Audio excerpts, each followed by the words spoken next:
long enough show for Seth to go on about that. I literally would have brought in a hatchet and cut the guy's feet off. I'm There sorry. you go. That's one way of handling it. Thank you, Mark. Unbelievable. I think Yoni would have probably handled it a little differently, but all right. Anyway, so thank you for all your hard work, and thank you. How many? What was the? If my estimate is correct, it was late 2015 when you first got to the Malcolm Siegel Network. Yeah, Late because that's when we went to 2015. Paris. Correct. So Right. late 2015. So he's been associated with us Paris. for 8 years already. Can you imagine? Yeah. 8 years Yoni's been here. And with all the different pursuits you have, and you do have multiple jobs with all the different things you do, it is amazing that the thing that that gets pointed out to you is the fact that you're a member of this network. Yeah. I mean, 100%. people couldn't even identify what you do with the rest of your day. I mean, it would be impossible for them. With your clandestine life that goes on post NSA. My mom still meets people that says, "Oh wait, you're the mother of Yoni Pollock, Malcolm Siegel," or like if I'm in shul or whatever, I know you from Imagine Malcolm that. Siegel. And I'll give you another piece to toss into this whole mix. There are a number of Yoni Pollocks. Yes. There are a lot of Right. How many have you met over the years? At least In our three- WhatsApp group, there are At least 4 or 5, Yeah, right? yeah. There are at least 4. I mean, I can name 3 of them. So there's at least 4 or 5 Yoni some spelled differently, but Right. pronounced the Good same. point. Yeah, you don't spell like the others do. No. You don't spell like the others. More unique.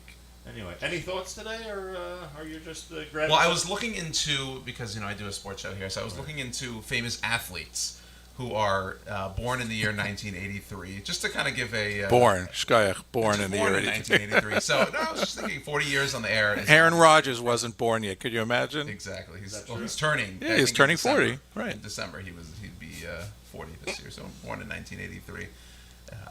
But those people, those athletes are only in their prime for 5 years, and here we are celebrating 40 years. Where I think in the radio industry, I don't even know if you've hit your prime yet. I mean, There's still a lot of work to do, Zoomer. no, Like not Vay. like that. But, just to put it into perspective, Jose Reyes, famous. How old is he? He'll be turning 40 this year, or turned 40. You guys got Justin Verlander, who's 40. Zach Greinke. He names all the guys I can't stand. Chris Hemsworth, famous actor, known for playing Thor. 40 years old. Just to put it into perspective a little bit, these people weren't even relevant for the first half, of their life, and here we are celebrating 40 years, 40 years of relevance, 40 years of important work in the Jewish community. It's hard to put into perspective, if that can help a little bit, but it's wild. In late 2015, when you joined this network, Yeah. there must have been a moment where something happened and it struck you like wow, this is quite an institution. Like, Well, he remember he got thrown into the fire Right. on day one. I mean, and by the way, and took all the bullets we were shooting at him, 24 hours a day for that trip. So he really I don't quite remember trial that by dialogue. fire. All right. Well, that's kind of Trial I don't know by- if you remember, trial by I was, fire. I was brought onto the team as like a 3-month intern, see Right. what happens. I was here to prepare for Paris, but I wasn't planning on being on that trip. Right. And things change. Yeah. Quite But a anyway, ride. For the so better. there must have been a moment where you said, "Wow, that's funny that this guy knows about JM and the AM, or this lady knows that, that what I do is, pretty cool work." Well, I knew because I went to yeshiva with your son, so right. so I knew You had kind that of. inkling. And I'm from out of town, so I wasn't so familiar necessarily. But early on, very early on, I don't know if there was a specific moment, but it was very relevant. It made clear to me that how important of a show this is and who you are in the Jewish community. Very cool. Most famous athlete that I ever interviewed on JM and the AM. I Dave have one Dave in mind. Kufeld, Well, even more famous than Dave Kufeld. I have one in mind. Mariano. Did you interview He was not Mariano? on the air. The one I'm thinking of that probably would mean the most to people around the world, especially back then, now a little less, is Dr. J. Dr. J was on the air, and I'm assuming that he's the most. I mean, Rick Barry was on the air, but again, I think more people know Dr. J than Rick Barry, even though you could I argue. gotta find that interview. That's cool. I don't know if I would have it. Oh yeah, of course we'd have it. It's from 2008 or 9. So of course we'd have it. Yeah, so Dr. J was on the air. Rick Barry was on the air. You know who was on the air before the 2014 Super Bowl? Jay Glazer. Okay. You know Jay Yeah, Glazer. sure. And what He's was very big on Yom Kippur. He's always tweeting correct right before how and important it's it is. funny because Jay Glazer on the air said that no matter where he is, and he said you could ask Terry Bradshaw to find out if this is true. No matter where he is on Friday night, he will say Kiddush. In other words, he may be working, Right. which I thought was a pretty significant thing. I tried to corroborate that with other people that I now, some whom you know, Right. that now are very close to the NFL, and they're not 100% convinced that it happens every week. But all right, the guy got. Well, on he's the air. not. He could do it back in the hotel, and you don't know. The guy got on the air and said, "I make kiddish every Friday night." I thought that was pretty cool. Wow. So that was basketball, football. Oh, you know who else was on the air? I don't know if this name would mean anything to you, but to Yankee fans, certainly he wrote the book about Thurman Munson. Knew Marty Appel was on the air on the 25th anniversary of Munson's. How long has he gone, Munson? 79. 79. So whatever, must have been the More 30th. than 40 years. 45, 44. Oh yeah, correct. So it must have been maybe on the 40th or 30th. I don't remember. Anyway, so I say to Marty Appel on the air, I'm just trying to think of things that would only happen on JM in the AM. I say to Marty Appel, were you aware of the fact that in the Orthodox Jewish world, it was Tisha B'Av, Right. and which is of course a day of mourning, and excuse me for saying it this way, but for Yankee fans, Right. it was really Tisha B'Av. He goes, I think I remember that. I think I heard that from somebody who told me that, he died on Tisha B'Av, the whole thing, which is very funny, a JM moment, and of course the most JM moment where I always say that this could not have happened anywhere else was when Robert Kraft was on. And he said, and you can listen to this archive, and I'll never forget it. He said, my father would be more excited about me being honored by Yeshiva University than winning the Super Right. Bowl. Baruch Hashem. And that was, where else would he say that? He's not saying that on ESPN, right? so that was really cool as well. So look at it, just off the top of my head, I come up with sports moments that actually made an impact. Dr. J was on to promote an event that helped children in Israel, and and so everything had. Jay Glazer was on because again, when I heard that he had so to speak a Jewish heart, I figured, hey, here's also that time the Super Bowl was in New Jersey. So it was just so much easier. If you look at who our guests were the week or two before that Super Bowl, we had access to everybody. For whatever reason, because it was local, so we knew people who knew people, we were able to get. So he was one of the guests that we had on the air. And that was fun. I'm trying to think if there was anything else, but that's what strikes me right now. Also, another sports reference which you'll appreciate was when I was going with my boys. I think it was 20. I can't remember what year it was, but they were still in elementary school. I was going with them to Israel, and they and I, were desperate to go to a Maccabi Tel Aviv basketball game, right? Okay. So, a Chabad rabbi in New York calls the Chabad rabbi in Kfar Chabad, who's the mayor of Kfar Chabad, and the mayor of Kfar Chabad says to him, I will make sure they have 3 tickets to this game. We get to Kfar Chabad, they give us a tour he gives us a tour of Kfar Chabad in his lights and sirens vehicle, and we all feel so important. 1 second. How do you only need 3 tickets to the game? Me and 2 boys. Yeah, but how do you get only 2 boys? Because you have 1 and then 2 and then another one, meaning that you have... I was traveling with Yosef and Yeshua. What do you mean? Oh, God. I figured you'd be traveling them in age order. So Benjamin wasn't on the trip. I'm sorry. I'm just dealing with details. Okay. Everybody has to be on every trip. Okay, Come on. Anyway, so we get to Kfar Chabad, and they give us his lights and sirens tour of the town, and the guy sits us down in his office, the mayor of Kfar Chabad, and he says, do you see these tickets that I have for tonight's game? He goes, and he goes to his computer, and he shows us where we're going to be sitting, right? Literally, you cannot get better seats in, I don't know what they call it now, but at that time, Yad Eliyahu, that's how we always referred to it by its old name, Nokia. We go to the game.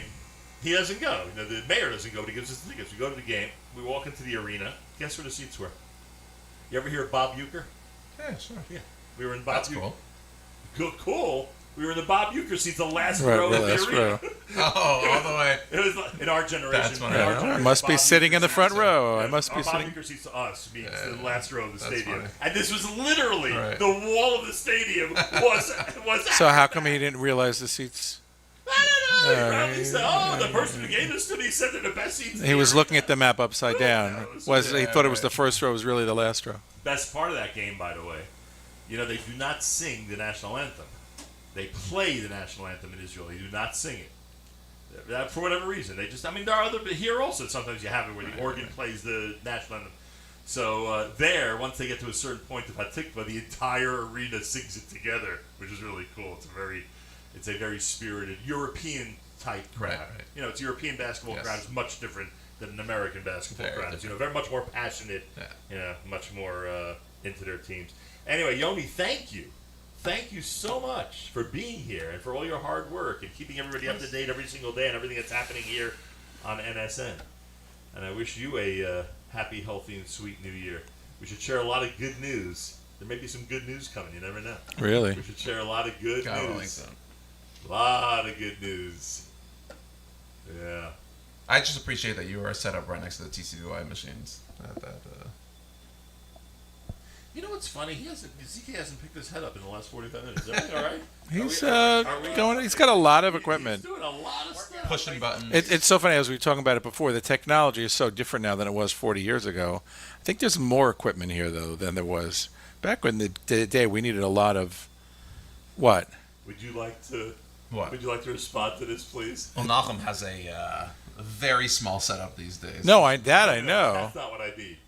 Could you tell him how many duffel bags you Oh, have? yes. You have Right, I was there. I was on some of those trips. That's what I'm So saying. I get it. That But he just, with the equipment is smaller, but there are just as They're many more pieces. wide. Yeah, They're there more are. wide. There's a lot of Yeah. connections. lots going on between the video, audio, and everything else. A lot going You on. have to be careful. The But scene it- from Airplane. What does this plug do? But when I go ahead now and I will, Right. literally Right. take a bag. And Well, you did a show. You moved I in the middle of the know. show. Crazy. Who could have thought of that years ago? So yeah, it's very different now, and I think about all the schlepping and all the duffel bags and all the emergency backup stuff. You don't know what you need, what you might need, and of course Redundancy. ZK is in my ear not only with his whole redundancy speech, but he's in my ear with make sure you have extra extension cords. One extension cord may not work. You never know. What are you talking That's about? why he's the best. We're live on Facebook Live and on NachumSingle.com. We're live on NachumSingle.com and on Facebook Live. Wow, I'll tell you. That's where you get the extra equipment. That's one way to celebrate. I'll tell you. The Facebook people, do they have enough? Do they have enough bandwidth to handle this? The Facebook people, are they going to be able to handle all the people that are going to come on now to watch CK? What do you think? We're hanging in there. I hope so. Does Mark Zuckerberg does he have contingency plans? Does he have redundancy to make sure that we stay on as more and more people log on? I certainly hope so. So you can go right now to NachumSingle.com. I assume on the homepage. Yes. Homepage of NachumSingle.com, and of course you can go to Facebook Live. Thank Avrami for his Network work in the account, I'm studio. assuming network account, Facebook Live, Nahum Single network account, and you can go ahead and see what's happening here for our 40th anniversary. And Avrami working on the back end. as Avrami, usual. Look, Yoni's here. You mentioned Avrami, all the people that work behind the scenes. Avrami doing it from thousands of miles away. Honestly, the backbone of the operate. Well, you know this firsthand. The backbone of the operations of the network, because someone has to be alert as to what's happening 24 hours a day. Someone has Right. to be, the final station where you go if something goes wrong or something has to be changed or something has to be altered. There has to be somebody doing all that, and that's Avrami. And Avrami Finkelstein's been doing this since. That's what I was just going to ask.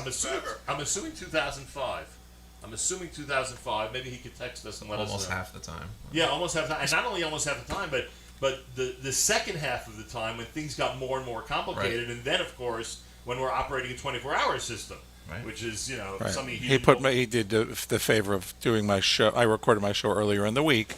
He put it together so it's already up on 24/6 and the app, I believe. Ever Shun, it's 3 hours and 47 minutes. How many Barosh Hashanahs are there? Maybe one. That's it. Yeah, How maybe many one. V'Sanatokos? How many V'Shofar Gadol? 2. How many V'chol Maminim? Well, the theme of the show Yeah. was the journey through Musaf. Oh, nice. So I did like 6 segments of and as I say on the show, very few songs that you can sing during Chazar Sashatz, please. So I was talking to Ari Green over Shabbos, and of course we share the pet peeve of what you can change. The hardest one not to sing is Chil Akel, the Hil Palais. The hardest one not to sing. Because it's such a beautiful song. People can sing along, but Sherwood Goffin has it in bold capital letters. Cannot change. Nigun Yashan. Don't even think about changing. Bold capital letters on Sherwood Goffin's I Rechoel I Brachos. assume now that I'm doing it 40 years Right. and having it from the tradition that I grew up with, I'm assuming I'm doing the right one. It's the same as Misod Chachamim. Correct. Right, yeah. 'Cause you can't touch that. You can't. So, but it's one of the harder ones not to sort of, put a more, new popular tune to. Is But there that's a the young show. Tom Sano in your show? Yes, I think I had two of them. One of them from Duda Fisher, which I love, and from Lacage. And I did them in order. I did like the different segments. Right. So I start with, Misod Chachamim. Hidden. I know, I don't think there are a lot of Hidden songs. I think the one out of the box, Me. Misod Chachamim from Benny Friedman probably was the opener. And the Dov Levine, that's my favorite, Uva Shofar Gadol. I actually talked to Yossi Zweig yesterday, and I suggested on the live lunch today, I think he wrote it down, to play. I thought it was appropriate to play. Yossi Green wrote, and Dov Levine first recorded it, and then two songs from Yom Naram that I used during davening. One is Uva Shofar Gadol that Dov Levine did, and then Duda Fisher did. And then the second is Yehi Ratzon Shomea Kol B'chiot, that Dov Levine did, and then Dedi did. So I thought it was right for him to play it this week in memory of Dedi. Very cool. All right, so tonight, 7 p.m. Eastern Time, brought to you by the wonderful people at Kedem. It's the Erev Right. Shabbos show, but in this case, Erev Erev Rosh Yom Tov show, Erev Erev Rosh Rosh Hashanah show, Erev the Brand New Year show. Still don't know if it's Erev Rosh Hashanah 5783 or 5784. I Let's just ask don't Tony know. what he thinks. He's from that youthful end. Because it depends where you put the punctuation. If it's Erev Rosh Hashanah, it's 5783. If it's Erev Rosh Hashanah, 5784. I've solved this problem. Yeah, I've solved this problem. I just refer to it as Erev Rosh Hashanah 1983. There you Actually, go. Erev Rosh Hashanah Right, there you go. It's like Haftet November. It's like a semi-yuntif, Right. right? Erev Rosh Hashanah 1983 is the way I talk about the anniversary of JM and the AM. So someone asked me what the best day of these 10,000 plus shows were, or was. What was the best day of these 10,000 plus shows? And it's Matis's credit that he's kept track, and he has a very strong, educated guess. I don't want to actually tell you that he went ahead and counted up as we were going along, but he had a very strong, educated guess that we've surpassed this past summer 10,000 JM and the AMs, which is quite a milestone. It's 30,000 hours of just this radio show. Forget about all the other stuff that's. And I thought 300 was a lot. Matis has done, I think I looked the other day, it was 550 or something like Right. that. So this is over 10,000. So 10,000 shows. Out of 10,000 shows, which is the best, most memorable, the one that, it just surpassed all the others in all these years? Obviously, there's no one answer to this question. Some of the shows were very exciting. Some of the shows were very emotional. Some of the shows were certainly historic. Some of the shows had people on it that were, that took it to a different level. Locale. So, right, location makes a big difference. You as were well. so uncomfortable on the bridge in Venice. Where I made you open the show. One of the Venice shows. Well, why was I uncomfortable? I remember that. But why Because you like to be behind a table with a headset on, not standing up by yourself. Me standing, right? I remember that. And the scene. camera pulling back. It's one of my favorite shots we've ever done. But Yeah, hard not to get a good shot in Venice, by the way. hard not to get a good shot, Right. especially when you're playing. And again, that comes back to what we talked about before. You just trusting, Right. even though you weren't comfortable, you trusted to let me say, no, do this. That whole week of shows we did live tours. We recorded you interviewing the museum curator while you're in the museum pointing out. We had never done anything like that before. Right. Yeah, that was an interesting journey. Sunrise over the And it's funny that Venice. the biggest moment of that trip was one that we were not on the air for, which is, of course, the concert Saturday night. Wow. Although we did go on Saturday morning Right. show, so at least there was a flavor, that was still left over in the air. In terms of that, you were there or not? Yeah. Were you in Venice? Because you didn't go to Paris.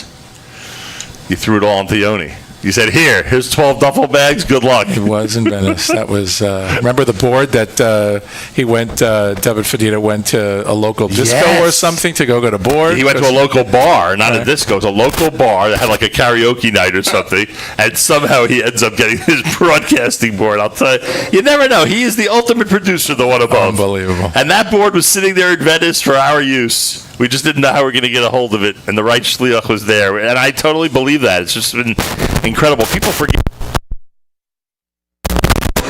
We talk about that Tuesday where I was quote-unquote hired. Shout out to Larry Waxman.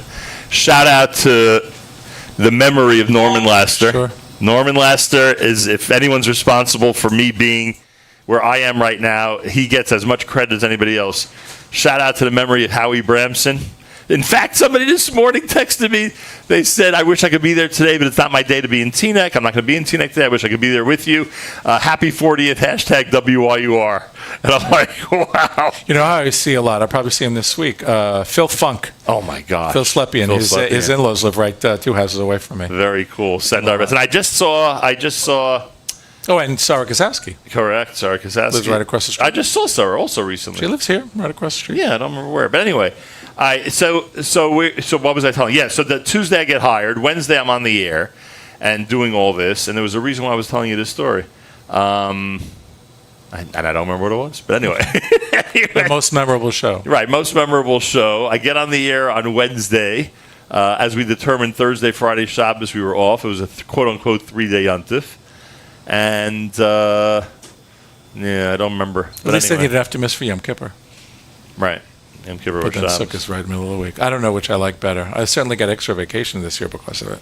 Right. Well, anybody who's in that end of the working world are very thankful with the setup.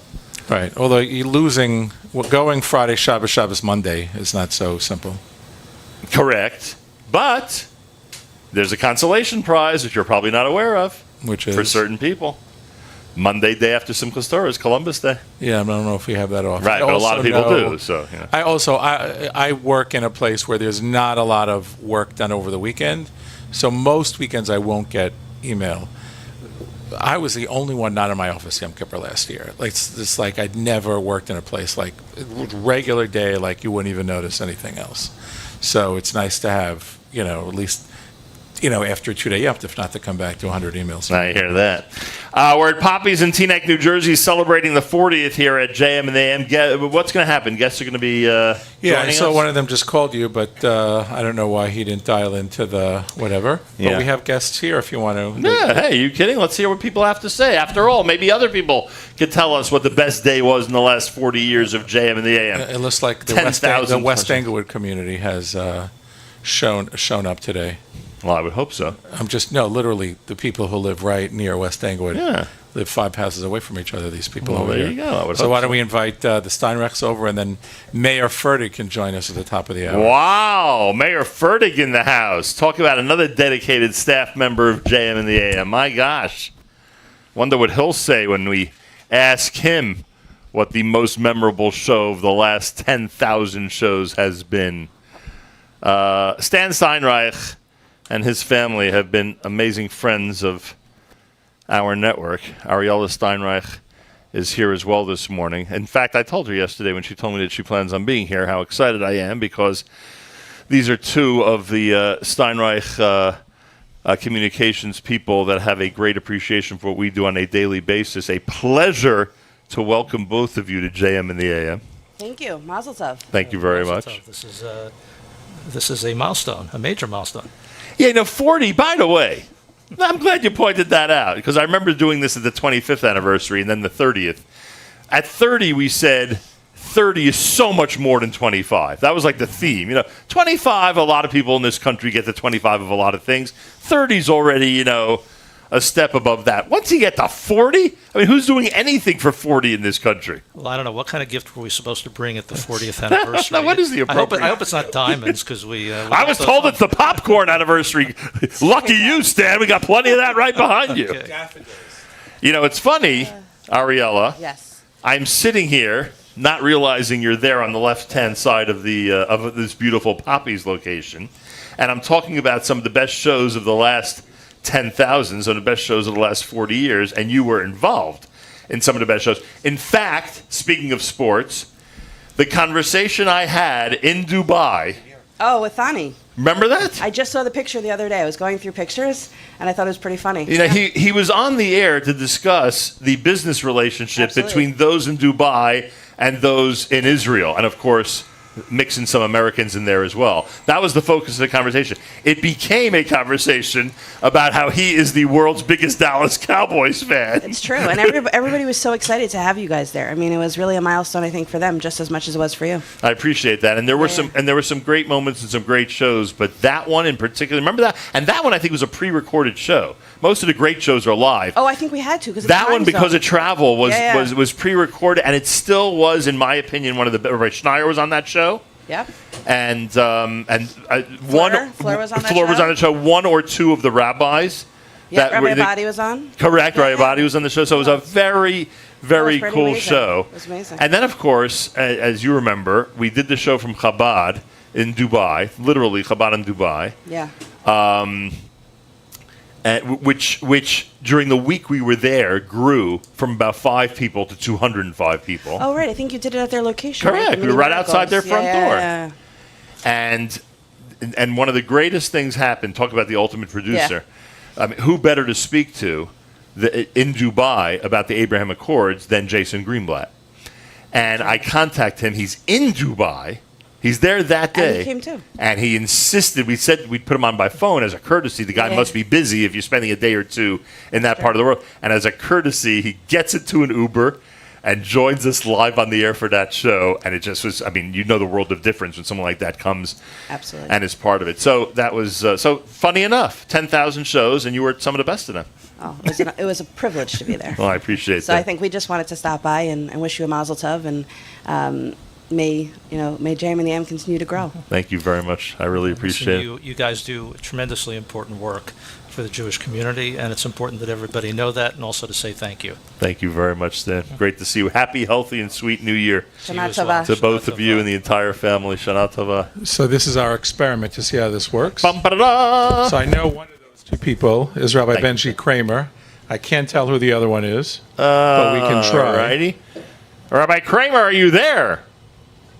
How are you? Can you hear me? I hear you fine. Thank you so much for joining us. That's great. Rabbi Benji Kramer has been a friend of this show literally for 40 years and has been somebody that has never stopped encouraging us to do everything that we do, especially vis-a-vis Israel and important issues. And then he took on a very important task, which was, in a way, taking over the role that Mayor Weingarten had when it came to explaining the Hebrew language and being a consultant on some of our special programming, especially Yom Ha'atzmaut, Yom Yerushalayim, etc.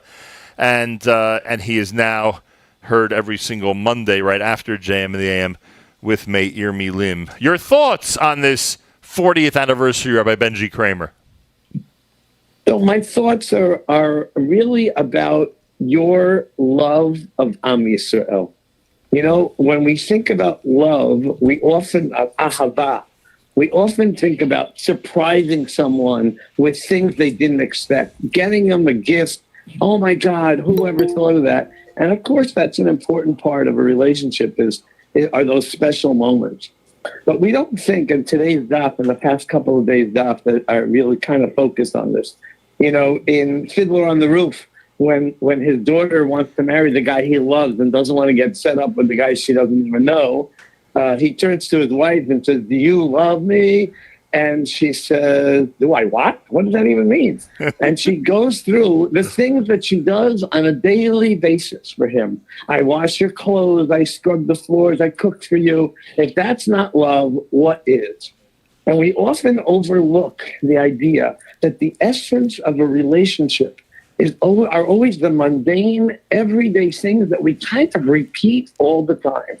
And Nachum, your 40-year, 30,000-hour love of Am Yisrael, of how could you possibly do the same thing for 40 years, is the ultimate, I think, the ultimate measure of your love of Am Yisrael. I still remember back in the day of the Jewish music in the morning, JM and the AM. And then I don't even know if you think about this, but I always hear you emphasize Jewish moments in the morning. Like as if, by the way, we changed that. But we changed that how many years ago? It was like 35 years ago? A long time ago. But you've created Jewish moments, and sometimes they're surprising, and they're often very amazing. but it's the grind. It's the everyday. Yes, I'll take out the garbage, even though I do it every single time. It's that shows true love, and I think people have to recognize that as well.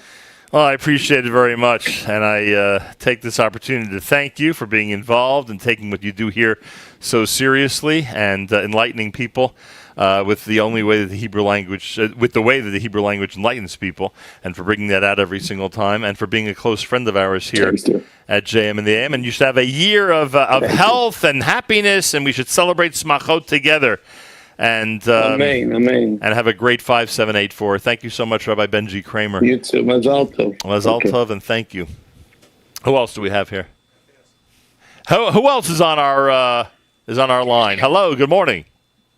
Yigal Friegel. Oh, there he is, the chief of staff himself, the person who really deserves to be celebrating today.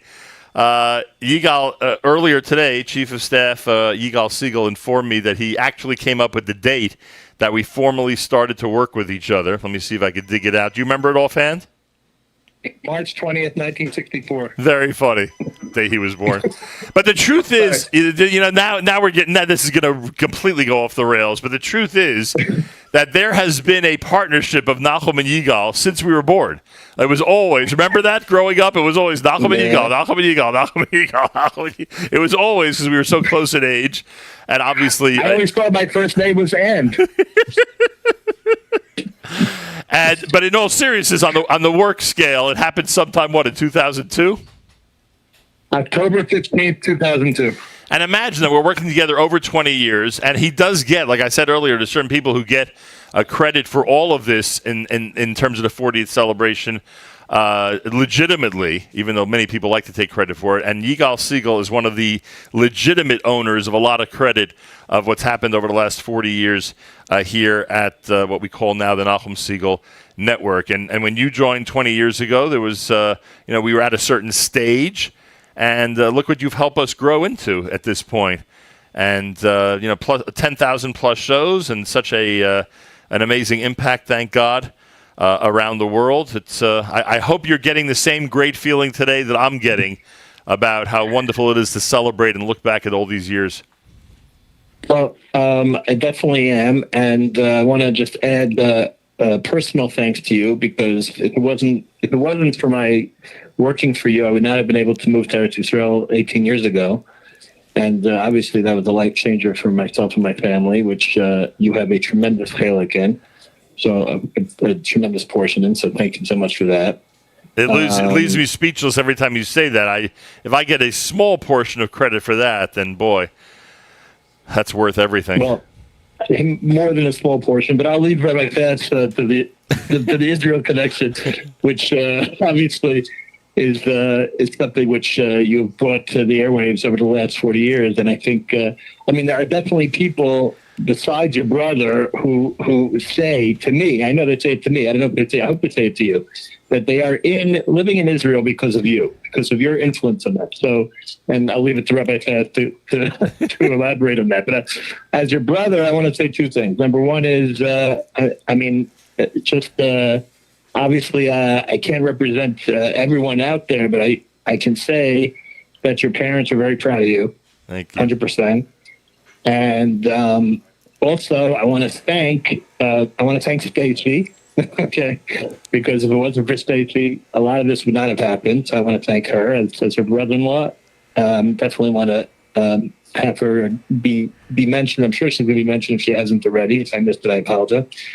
And I want to thank your staff, who are not just your staff, but your very, very close friends, the friends who are sitting there. Obviously, Mayor Weingarten, who is not here with us physically, but is definitely here with us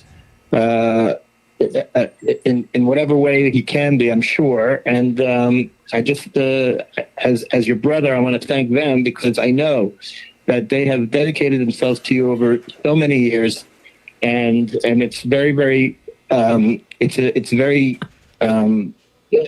important to me to know that my brother has such great friends. I appreciate that. I just wanted to mention that. I appreciate that very much, and thank God we have enjoyed, and I say B'li Ayin Hara because it should be like this forever, we have enjoyed not only a great brotherhood and a great friendship and a great working relationship, which is amazing, and most people would think it would never be able to be sustained.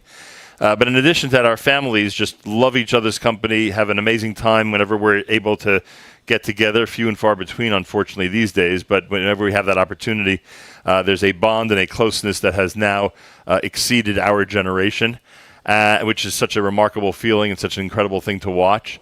And we should continue in great health, and we should continue to move on with all these professional accomplishments, but even more important, all our familial and friendship accomplishments that continue. And I take this opportunity to thank you immensely and thank you profusely for everything. And that we again, please God, because we've had so many, thank God, B'li Ayin Hara, successful years in the past. We should have another successful, wonderful, happy, healthy year ahead, and share many smachot. And thank you so much, Yigal. Amen, amen. Thank you, Nat. And of course, we will host Gabri for Sukkot. Now that you said that, it's not a problem. I'll sell it to the rest of the family. Don't worry. I was under the impression there was no room until now. I'm glad all of a sudden things changed. Thank you so much. It just opened up for him. So it's our pleasure. And please tell Rabbi Kramer, if he's still listening, that I hope my wife was not listening to his expressions of love, how we're supposed to express our love to our spouse. Because for the last 6 weeks with my foot in the boot, which of course I want to emulate you, that's why I did that. It's been kind of difficult to do that. As Yigal says, every single male has to have a foot problem, and now he has a broken foot, so it's like it's like impossible to believe. But you're not lacking in that area, and your Rebbitzin can attest to that, so don't worry. Thank you, Yigal, and Shana Tova. Thank you so much. There he is, Yigal Siegel. Happy anniversary. Take care, guys. Thank you, Yigal. Yes, Zoomer. There's a guest who's about to call in, and we'll break the conversation for her when she gets. Mayor Fertig, meanwhile, has sat down. Correct, and I do think that while the three of us are sitting here, before that, before the next guest dials in, it's appropriate that we're all sitting here with Mayor and you to remember today, Mayor. Yeah. You know, it's funny. We talk about the 10,000 shows. Yeah. This is going to sound terrible. But the show after Mayor passed away Friday night. That Monday morning, why was it so great? I'm not talking about the way I presented the show, but why was it such a memorable show for me? The love that the community showed for him, the shock that was expressed by so many people that morning was so unbelievable. And you know, you talk about the way people go, and obviously, you know, I'm sure everybody has an opinion about whether it's better to linger on for months or whether it's better to leave at a moment's notice. For those who are left behind, the way Mayor left is very, very difficult. For us, it was very, very hard. But that outpouring, that outpouring that came from the sudden shock, from people who never met him. I still remember at the funeral, I couldn't believe how many people came over to me and said, I'd never met him, but I felt I had to come. That takes a commitment, you know, these days to do that. Anyway, yeah, so remember Mayor with tremendous fondness. I always felt that the combination of him and me on the air was greater than the sum of its parts. I think that's a legitimate thing to say. Certainly always felt that way.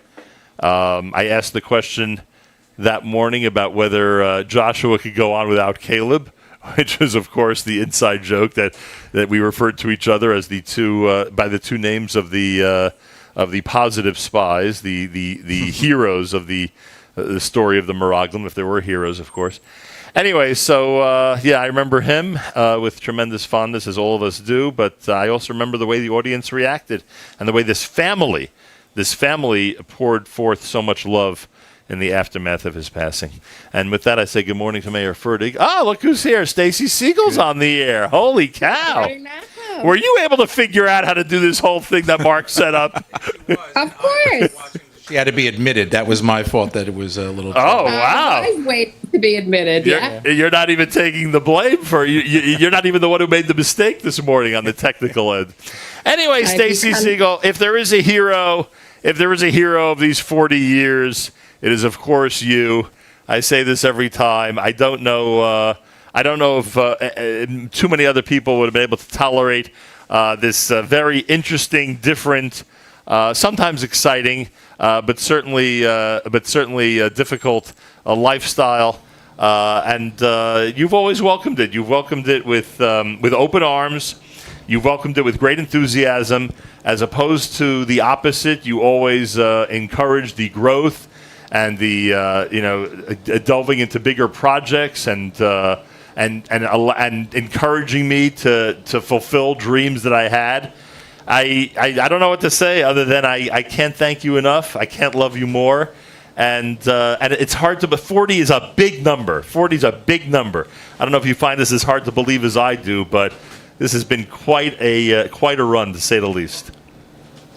Certainly, yes. Nachum, 40 is a big number. More years than we've been together. That's right. More years almost than your age, because that's how youthful you are. Had to throw one of those lines in, of course. Anyway, so yeah, and we've had the opportunity to raise a beautiful family and to see children and grandchildren over all these years, and to be blessed with everything that we've been able to have in our lives. And all I could say to you is thank you and happy anniversary. And I pray that things continue to be as wonderful as they are for us and for our family and for this whole wonderful pursuit. Amen to all those words that you've said. And, Nachum, we've been, this is 40 years, even more years than we've been together. Yeah. You make me so proud every moment of every day, on the air and off the air. Your work and your dedication to the NASN network and its family does not stop. I'm honored to be a part of it. You have written a script like no other and have managed to perform it and live it with dedication and perfection and a love for the Jewish people. You have touched the lives of so many that we know, and even more than we don't. For all of this, my heart swells with pride, and I am humbled and honored at the same time to stand by you throughout this journey. Please, as we begin this new year, may Hashem continue to give you the strength and health for the next many years for you to continue this journey. I love you, and you really do make me so proud. Thank you so much. I don't know what to say in response to that other than everything you just said is so amazing and heartwarming, and all your wishes that you just expressed, I pray come true, and that we can do this together for many, many years to come. I mean, you only have 6 years because, as everybody knows, I am retiring in 6 years. You can continue a little longer, up to 6 to the day. I think that your audience knows my retirement day better than I do. That's actually true. If they've been paying attention. I certainly don't know it. I've been studying this. Believe you me, I've been studying it very carefully. And, of course, what Stacey's alluding to is that the moment she retires, we're moving to Israel.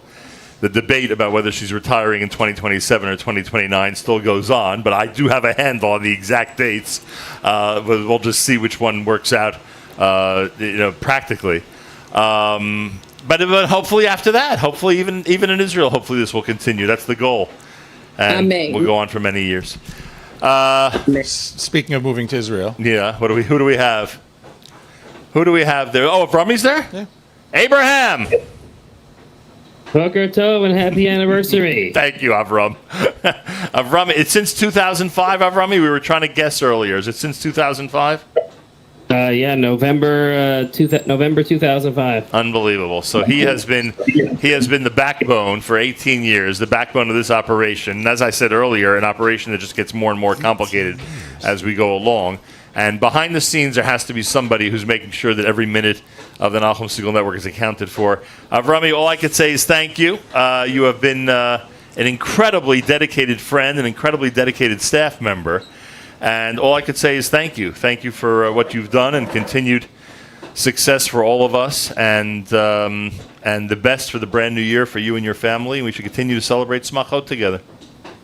Amen. And it's actually been working out a little bit. I've been able to be at your Smachot in the States a little bit as well as here. So that's been working out well. B'ezrat Hashem, even more so in the future when you guys are actually able to to make it home. Yeah, Those years that you're talking. In other words, you're welcome that we made a wedding 5 minutes from your house.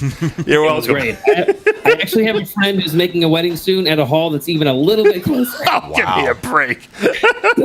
Not that it's a competition or anything. Thank you, Avram. Best to everybody in Shana Tova. Shana Tova. Mayor Fertig, 10,000 shows. There has to be one that stands out in your memory. For me, and it's not about me, but if you're asking mine, it is the one that I first was playing with my family's new stereo. Remember when stereo was a noun? And and I tuned in Mordechai Ben David and then you, all on the same frequency, 91.1.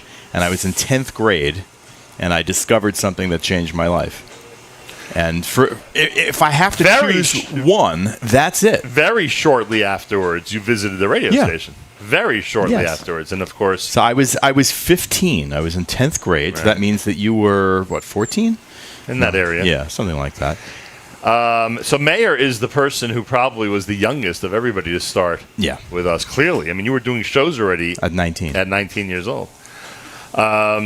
Yeah, so it's been quite a journey, and all I could say is thank you to you as we celebrate this occasion. 40 years. It's amazing. At JM in the AM. It certainly is. Rabbi Chaim Hagler is here.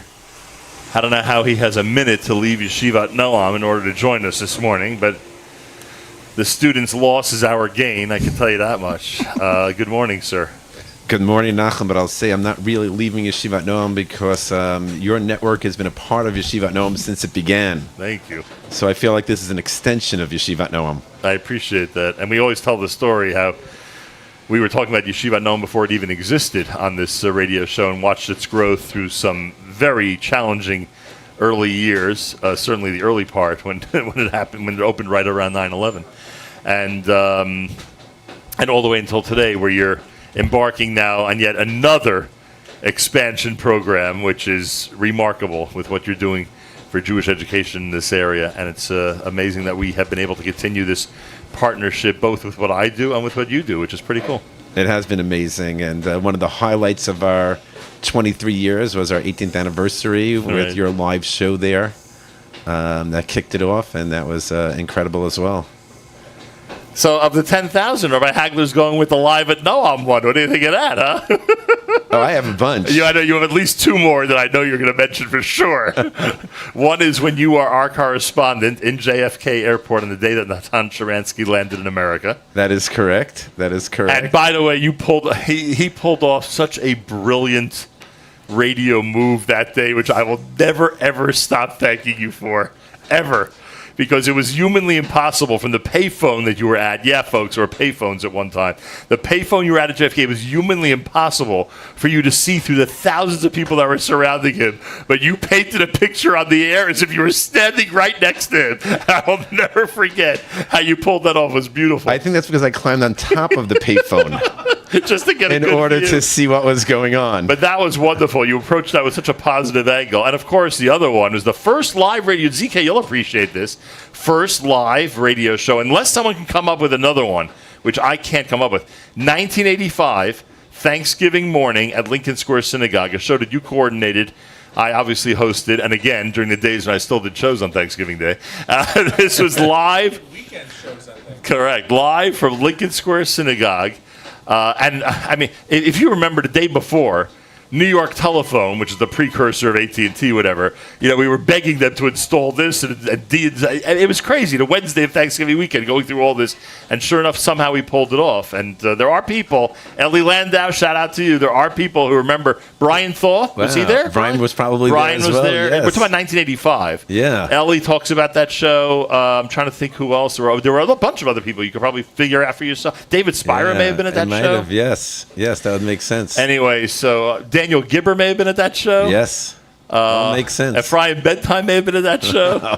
All these guys may have been. Anyway, we're going back to Thanksgiving weekend 1985. First live remote. Very, very difficult to set up compared to what you did this morning, ZK. Let me tell you, that was a challenge. I can remember only the Thanksgiving shows that we did at the Home Whack. Right. I did do a lot of work on Thanksgiving. Yeah, come on. Home Whack Hotel. Anyway, Rabbi Hagler, thank you. No, we thank you, and we thank you for everything that you've done for the Jewish community. Thank you. Both here, locally, across the country, and across the world. Thank you very much. It's been an honor and a pleasure and a privilege to have been involved in some small way. I don't think a full 40 years, probably about 38 years. Well, we met in the summer of summer of 85? 81. No, 81. Wow. I don't think I came to the first show until probably around 84, 85. All right. And it's really been... you're challenging Zoomer in terms of 38, 39.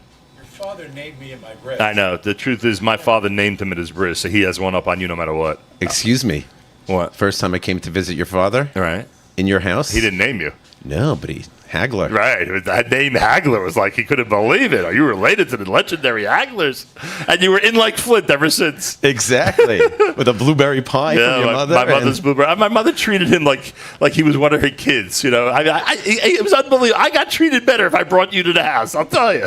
Anyway, thank you, Rabbi Hagler. Thank you very much. And Shana Tova to you and the entire family, and a happy anniversary to us. And Rabbi Steve Berg is here. Mazal Tov. Rabbi Steve Berg is here all the way from Jerusalem, has regards from me from Gavriel Siegel. Absolutely. I said to Rabbi Berg, if you see a guy my height who looks like me walking through the old city, there's a good chance it's Gavri, and you ran into him last week. Oh, you were there with him for Shabbos meal. Yeah, lunch and Shalshitas. Holy cow, you're taking good care of him. Yeah, it's great. Yigal's trying to brag that he's taking good care of my son.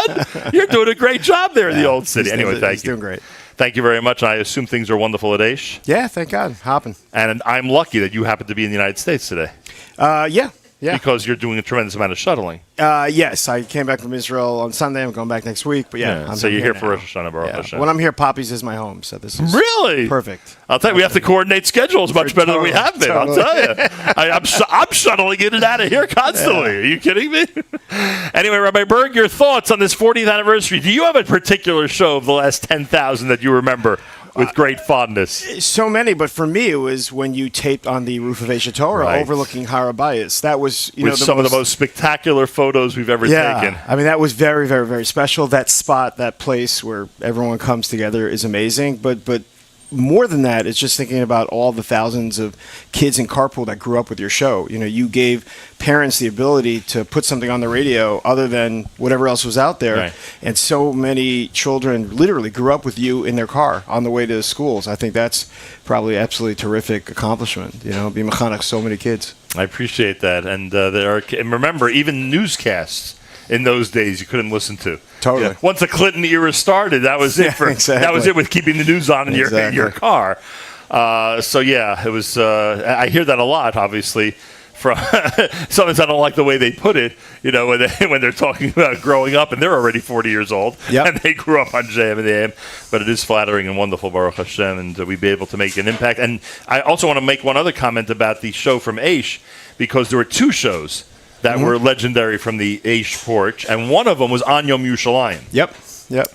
And on that show, Meir Weingarten of blessed memory did his kolot, the sounds of 1967, live on the air with me as I'm sitting at Aish. And he says to me on the air, Nachum, turn around, because what I'm about to describe happened on that hill that you're looking at right now, which was remarkable, and what great memories. Amazing. And I appreciate you bringing that up, because I wouldn't have thought of it. And of course, it's one of the most important sites where we've ever done a show, and one of the most important shows we've ever done.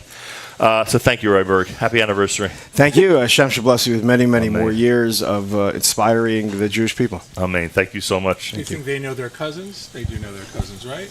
Yeah. Weddings we always reminisce. Probably like fourth cousins. Right, exactly. Well, I swear, probably like fourth cousins if I had to get... And you're referring to Rabbi Yisrael Rothwax. Rabbi Rothwax, I hope you came here with special regards for me. I hope. I really hope so. The famous Baruch. I hope that Baruch Jungreis checked with you in advance to see if you'd be coming here this morning. I hope. Anyway, now that he's thrilled that we mentioned his name on the air. Okay, check. Check is right.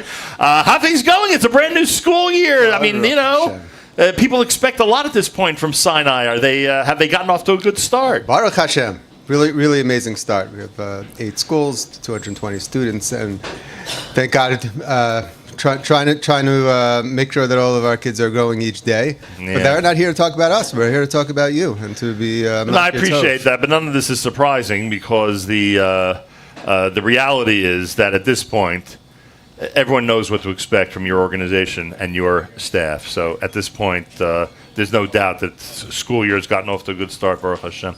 All right, so do you have a specific show or a moment or something you want to cite as we now celebrate 40 years? I don't have a specific one, but I can tell you that as I was walking in here, and Rabbi Berger was speaking and talking about the kids growing up, with your voice in their head in their carpools. I can tell you, I certainly have those memories. I grew up in Fairlawn, and I drove down to Kushner Academy, or what was called Hebrew Youth Academy, every day. So it was a 40-minute drive. And I, every single day, 5 days a week, not 365, but during the whole school year, started off the school year, the school day in a really positive way. So even you were one of those who grew up on JM and the AM. Baruch Hashem. It's really, and it's a big deal. And Baruch Hashem, now that you've grown to not just the waves, but the internet and being able to reach people internationally, and just bring good, wholesome entertainment, I think is really something that is certainly void in the world around us, and the people who appreciate it are soaking it up. So thank you. I appreciate that. Thank you very much. Thank you for your good wishes. And what you're doing for our community. I know as a representative of a nonprofit what it means to have you as a voice in our community, and to be able to give us a voice, and to be able to help more people and to reach more people. And I want to just express our hakaras hatov. It's really something we never take for granted, and very, very special. Appreciate it. I appreciate that very, very much, and wishing you a Shana Tova. Amen. Very successful 5784 for you, your family, and everybody at Sinai. Amen. Rabbi Yisrael, thank you. Torah Yisrael Rothwax. Rabbi Goldwasser? Rabbi Goldwasser is with us live via telephone, and Rabbi Goldwasser has. Good morning. Good morning, Rabbi Goldwasser, and I remind everybody that Rabbi Goldwasser predates me at what we now call JM and the AM, which means if I'm here now 40 years as of today, Rabbi Goldwasser has been spreading Torah through these airwaves and digital waves for over 40 years. Rabbi Goldwasser, the partnership with you is one I treasure. Thank you so much for everything you've done over these 4 decades. The way that I look at the 40 years, the ability that you have to bring Torah, to bring Yiddishkeit, to bring everything that we hold dear to the masses is unequaled by anybody else in the world. There is no one that has accomplished what you have over the 40 years. They say that 40 is the number of change. 40 days from the beginning of Elul to Yom Kippur. 40 days the flood was on the world to cleanse it, to purify it. 40 days we got the Torah, the world changed. The 40 years that you will continue until Mashiach will come has changed the world. You are a game changer for the entire world. Should just have the ability to continue. I cherish our kesher. We are more than brothers, more than brothers. We should continue together to be mezakeh the rabbim, la'orech yamim tovim, for many, many good years. I can't thank you enough, Rabbi, and I have to just mention that, and people don't know this, because why would they know it? But you've become such an important part of our family, have been there for us through some very, very difficult times.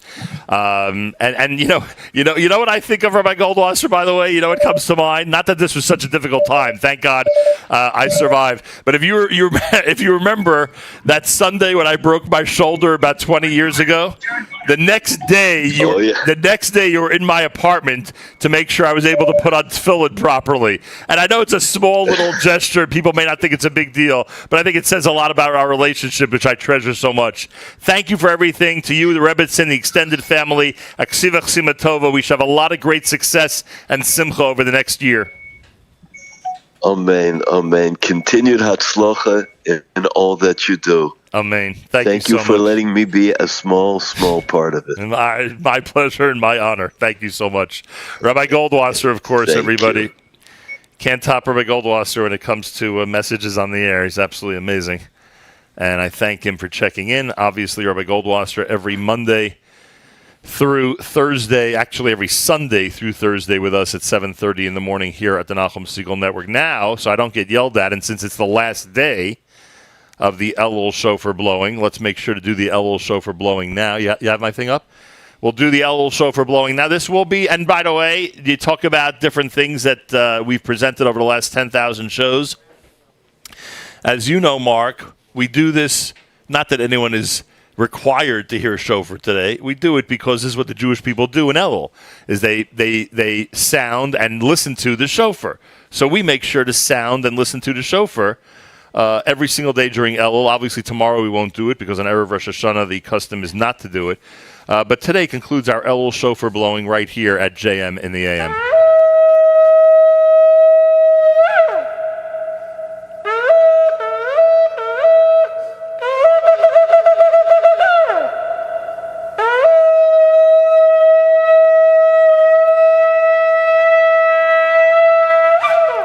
The question is, how many of the 10,000 shows has Ralph Rosenbaum heard? How many of the 10,000 JM in the AMs of the last 40 years has our chairman, Ralph Rosenbaum, who, by the way, was very happy to see that our year-end campaign already went live yesterday. I heard you were ecstatic about that. Totally was. And that you're trying to decide how much of an ambassador you should be. Someone told me you were thinking of crazy amounts for this year for the 40th anniversary. Someone told me it was 50,000, and someone said 72,000. Then Yigal mentioned to me that you were thinking of 100,000 for your page. I mean, Ralph, how much more can you support us? How much more can you enthusiastically encourage us to continue our work? How many of the 10,000 shows have you heard? Tell me. Quite a number, I will say. Probably that. over 1,000. At least. I mean, I started listening to you. Oh, way over 1,000. No, I've started listening to you basically a year after you. If you've been up here 49, I've listened to you for 39 years. Wow. I have to give a shout out, and I already told him I was, a gentleman by the name of Bert Falkenstein. He said to me, you want to hear somebody great? Listen to this, listen to JM and the AM, Nachum Segal. 39 years ago. At least 39 years ago. So I'm going into the city working. I'm putting you on a transistor radio on the bus from where I was living, from Mattawan, New Jersey, to the Port Authority, and I was listening to you on the radio. I was listening to you literally on the radio, and now we just use the phone and the internet. So it was one of those. But it does not take. It's going to take longer than it's going to take longer than a JM and the AM program to talk about your entire 40 years. You realize that. You realize how much it is, and what you've done for me. I mean, you had Rabbi Goldwasser on just now, and I was very thrilled that I finally got to meet him after listening to him for so many years. And the fact that I'm a little plug, he's going to be at the Young Israel of East Brunswick next Wednesday. So by all means, if you are sponsored by the Rosenbaum family, I could say that. You don't have to say it. I'm not saying it. I'm just saying. I admire that you created this program for your shul every year during Sarah Made Shuvah. I do that for you. I do that because your introduction and how you did it, and how and what you've done for me and my wife to get to know him and the type of person he is. So if you really want a good, meaningful drasha, come next Wednesday night. An injection of inspiration. Next Wednesday night at 7:30, right? 7:30. Young Israel of East Brunswick. That is correct. And we were talking about the page. I'm going to say, no, you were talking. I'm changing. I just subject. like driving you nuts. Yeah, that's all right. You were talking about the page. I'm very serious now. All the retirees out there, all the retirees that have to take required minimum distribution. I'm doing a little counting here now. Yeah. I'll have to take required minimum distribution, which I hope is a good number of people out there. I hope it's a good number of people. But if all of a sudden you don't need the money to live on, quite seriously, pick up the phone to me. There is a way to give the money to Nachum and not be taxed on it. So just for that reason alone, Foundation for Jewish Broadcasting. Foundation for Jewish Broadcasting. That is correct. That is a great way to go. And I'll a great tell way. you, this man, he finds every creative way to support our system here. Absolutely amazing. Any other creative ideas, or that's it so far? That is basically. That's basically. I'll come up with more as I we want go to take along. this opportunity to thank you. Thank you. It's no secret that, in addition to being a great supporter, you and your wife, Bea, have been incredible friends of our family and of this network and everybody who's here today. So thank you very much for all of that. I appreciate that. And there's one other thing. Because of you, I will give a shout out. I've gotten very friendly, and everybody on the broadcast listening knows who I am referring to, because all I'm going to say is I've gotten friendly with Listener Cena. That's all. That's all I'm going to say is Listener Cena, and because of her, we've become very good friends. Very nice. So I thank you for that as well. Thank you, Ralph. Thank you. Best to you and your family for I will. 5784. Amen. And we should continue to move forward with great success here after 40 years of JM and the AM. Wow. Very good. Hard to believe. Where are we going, Zoomer? Let's say it again. Yeah, please. Are you kidding? Dr. Zomick has arrived, and I'm not giving Mark a special moniker. Mark ain't no PhD. Mark ain't no medical doctor. Although sometimes he knows what's best for me, so you may say, hey, maybe he is a medical doctor. But the actual Dr. Zomick, Mark's father, who, knows my family for God knows how long, is here celebrating with us, and I thank him. I'm sure your parents were at his wedding, so. That's right. Holy cow. What year was the wedding? 1964? Who babysat for me while they went to the wedding? I need to know. That's a good question. Although, no, what date was Yigal born? I just heard his... March 20th. Oh, so it was early. Oh, my mother may have been in the hospital. Exactly. No, Very it wasn't. good. It was the end of the year. Very good calculating there, Zoomer. I will say, I've said it on the air a number of times, certainly during the summer when his yahrzeit is, of all the people who never heard me on the air, who would have gotten nachas of all that I do on the Nachum Segal Network, it's my father's grandfather, my great-grandfather, Max Berg, who sat by the radio all day and listened to Jewish music. And and when he passed away, my grandmother gave me tape. He had recorded on the little cassette recorder off of the radio. So there's a tremendous yichus in our family of music, and Jewish music specifically, that's handed down generation to generation. So I'm happy to be part of that Masorah, and I trace it back there. Amazing. Stay with us for this conversation, because Eli Y. Katz is here. We mentioned earlier, well, not only is he a great leader here in Teaneck, New Jersey, and somebody who takes the Jewish community and the general community very, very seriously, and he should be commended for that. In addition to that, he doesn't like when I say this, but he was there for me at a very, very difficult time. I've used the expression, I don't throw these expressions around lightly. I've used the expression that he saved my life. He'll argue with me that maybe he didn't, but nonetheless, and by the way, he was part of the planning committee for this morning's celebration. I don't think you would have moved forward without speaking with Eli first, It was probably my first or second call. And he hosted us for lunch on Shabbos, even to make it easier. To ease you into the situation, Eli Katz. Just right over the fence. Welcome back to JM and the AM. Thanks for welcoming us to Teaneck in more ways than one. Thank you very much for having me. It's a real honor. 10,000 shows. Do you have a particular one that you remember? Yeah, I know which one you remember. You remember the first one I did at my temporary space across the street here in this building, when you came in and knew that I was not in the best frame of mind because of all the circumstances that surrounded it. So what did you do? You presented me with a sign that said live on air, and you hung it on the door, and you said, you can't do a radio show from here without one of these. That was it. That was the mark. You always find the little things to make someone happy. You were back on the horse right there when Mamish that light went on that said live on air. So thank God for that. But no, that's not the most memorable ones, I have to tell you. I mean, yes, that certainly was a very significant one. But when I first opened up Chopsticks about 26, 27 years ago, I got a phone call from my neighbor, my friend, the chairman, Mark Zomick. And he said, listen, we have this guy Matis, and he's got some birthday, and he doesn't like dairy. So would you mind doing a breakfast for the Nachum Segal show? I was like, sure, when is it? And the only person to eat breakfast that morning was Matis. He said, it's 6 a.m. I said, sure, where is it?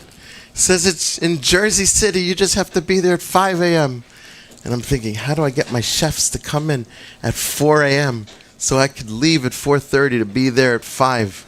So it was not such an easy task. I can't believe that you wake up every single morning at this time, the 4:30, 5 o'clock time, to entertain and to educate and to give back to the Jewish community the way you have over these last 40 years. I appreciate that. I had trouble doing it that one time, then it became an annual celebration, which I was really honored to be able to do. Yeah, that Mata's birthday never left the calendar, did it? Every year we had to bring I those still try to glom free Chinese food the on the beef- Thursday in March. the beef egg rolls and all the different meat items that he insisted on having. Anyway, And I would say, honestly, at least we all had lunch that day. That yeah, was no but not question. breakfast. Only Matas ate at 6 in the morning. Anyway, what can I say? I thank you. Wishing you a happy, healthy, sweet 5784. I feel the need to point out that you were there for us many, many times over the last 40 years, but in no way more than the last couple of years, which really led to eventually building a permanent space in Teaneck, New Jersey, something that you demanded 30 years ago, but I never acquiesced until God made it the right situation. I've been asking you to move for 30 years. It's unbelievable, but God put us together at the right time, and Teaneck is fortunate to have you here. I appreciate You that. really And are.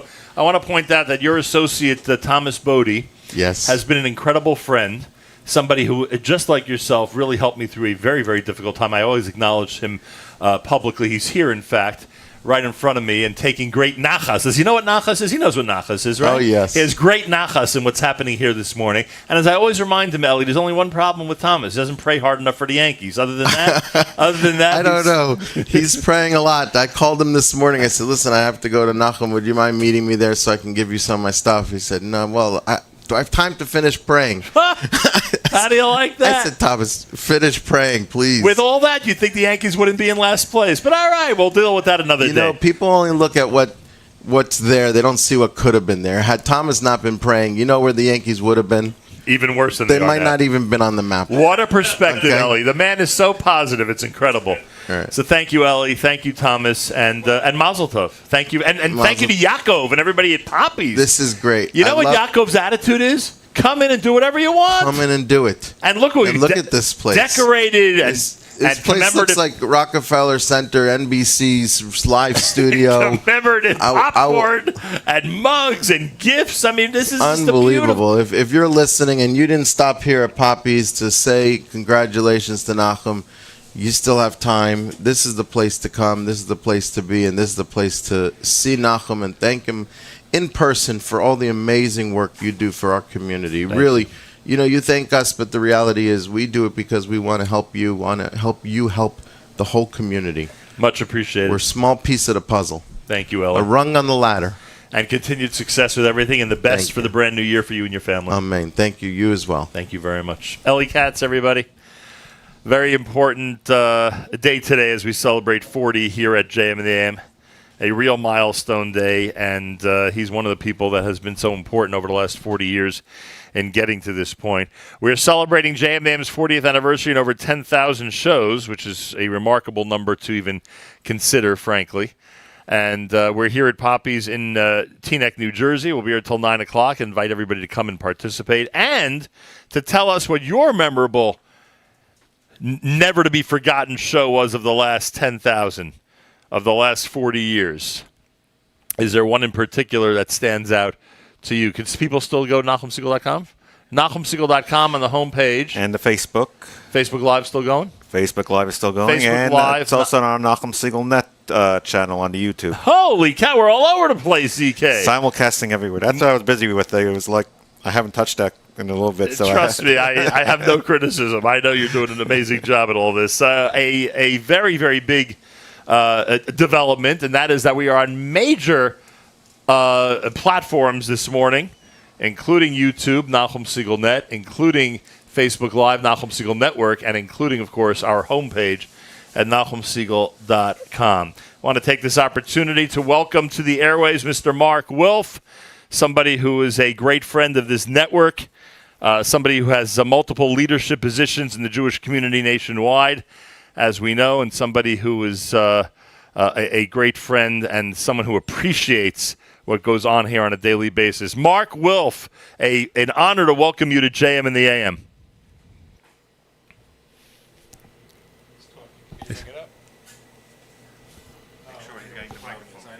One second, I apologize. We'll get you on in just a second. Wow, after 40 years, everyone who asks the question, has it ever? Any question that starts with has it ever, in reference to has it ever happened on JMN, the answer is always yes, because we have been through every possible technical glitch. What do we got? Mark Wolf, welcome to JM in the AM. Thank you. Good morning and Shana Tova, and congratulations. Thank you so much. Great to have you on, and wonderful to greet you this morning. I don't know if you have a favorite show of the last 10,000 shows, the last 40 years of JMN, but one thing you certainly know is that in many different ways, people can impact what goes on in the Jewish world. And to be recognized by you and people like yourself as a force, as a medium that has enhanced the Jewish community is absolutely wonderful. What are your thoughts on this 40th anniversary of JM in the AM?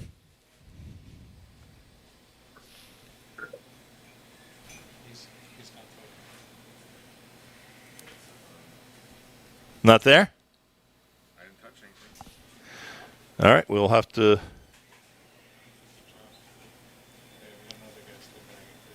Well, first of all, I want to just wish you and all your listeners a Shana Tova, and should be a peaceful, healthy year ahead. And I just want to thank you for what you do, because... Can you hear me? Yeah, now we hear you. Go right ahead.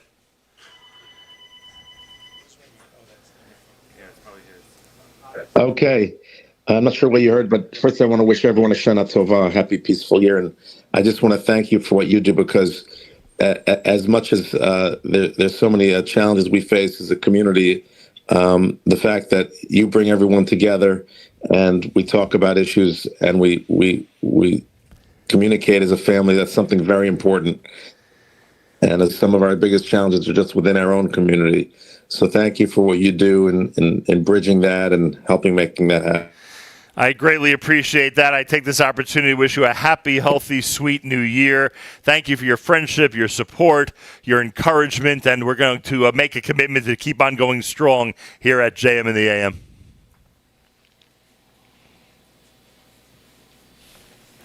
Delay because of the internet. Because of the one here? No, his. Ah, okay. And thank you very, very much. All right, so we will continue with more coming up here at JM in the AM as we celebrate our 40th anniversary. You have no idea. You have no idea what it's like for me to see you walk into this building. You have no idea. I hope people, I don't know if you know that I was trying to reach you over the last few weeks, maybe not. Probably a lot of people were trying to reach you over the last few weeks. I'm referring to David Winter, who is here. Always figures out a way to stand out, and in this case brought an NSN 40th anniversary cake with him. And for obvious reasons, the reason I was trying to reach out to you is because of the passing of your father. Now, your father, Mr. Cy Winter, just so people understand, that if Yigal's still tuned in, he'll agree with me 100%, was a father to more than just the four Winter boys. Cy Winter was a father to all of us in high school, all of us he came across over the years. When I got to my father's funeral in 2008 in Jerusalem, right? We travel Saturday night. We land Sunday night in Israel. And I get to Sanhedria, to the cemetery. The first person I see is your father, who, of course, felt the closest to us and the family to be there and to do what he could to comfort us. Anyway, David Winter, welcome. Butterflake? Butterflake Bakery said, say it again? The Heisler family and Butterflake Bakery have sent over the 40th anniversary cake, and I'm laughing because now really everything will come full circle, because who do we have with us via telephone? The king of schlock himself, Lenny Solomon, and I guarantee you, as he hears the fact that you're here in this temporary studio, I'm sure he's shepping some nachas. Lenny, are you there? I am here, but can you hear me? I hear you. Can you hear us? I hear you fine. So David Cool. David Winter's here. That makes your day, I'm sure. It chokes me up. I have been trying to talk to David. I have to talk to Dr. D. Well, he's here. King of Schlock, you have a favorite show of the last 10,000? Every time I came in. As simple as that, right? Thank you, David. It was the best. It was the best. There was no better time than coming into the studio and spending an hour to an hour and a half and having to fight the traffic and get through all those people that were trying to see who the king of schlock really was. And I always thank you very much. We saw each other in Israel, right? Sorry, Lenny. I'm just speaking to somebody else here. Thank you so much. Best regards to your family and a happy, healthy New Year. Lenny, I used to joke when you would come to the studio how the paparazzi wouldn't let you through to the front door on Montgomery Street, right? And I think some people actually believe that. But the truth is, we always paid proper respect to the king of schlock. When the king arrived, we always had we were always on our best behavior or our schlockiest behavior, whichever one. And we had a million conversations over the last 40 years about your music and about music in general, and a lot of great memories, to say the least. Plus, all the times I was on stage with you, Lenny, all the times I had an opportunity to welcome you to the stage, whether it was at a camp or at a major concert hall or, for a shul, always something. Hearing about you traveling around the country and getting to all 50 states. There was always me and you competing who can get to the most Facebook friends first. And there was always some shtick going on between me and you. So I have great memories as we commemorate the 40th here at JM in the AM. And I'm so happy to be a part of it. I love you guys, and I love having been with you since 1984. I mean, I remember, when you were at YUR also. Yeah. I mean, Lenny knows that. I know Lenny long enough where I remember when Lenny thought he would be an accountant. That's how long I know Lenny. way before Schlock Rock. So true. There you go. Anyway, Lenny, thanks for checking in from the Holy Land. Have a happy, healthy, and sweet New Year. You too, and bracha and hatzlacha for everything, and another 40 years. Amen to that, brother.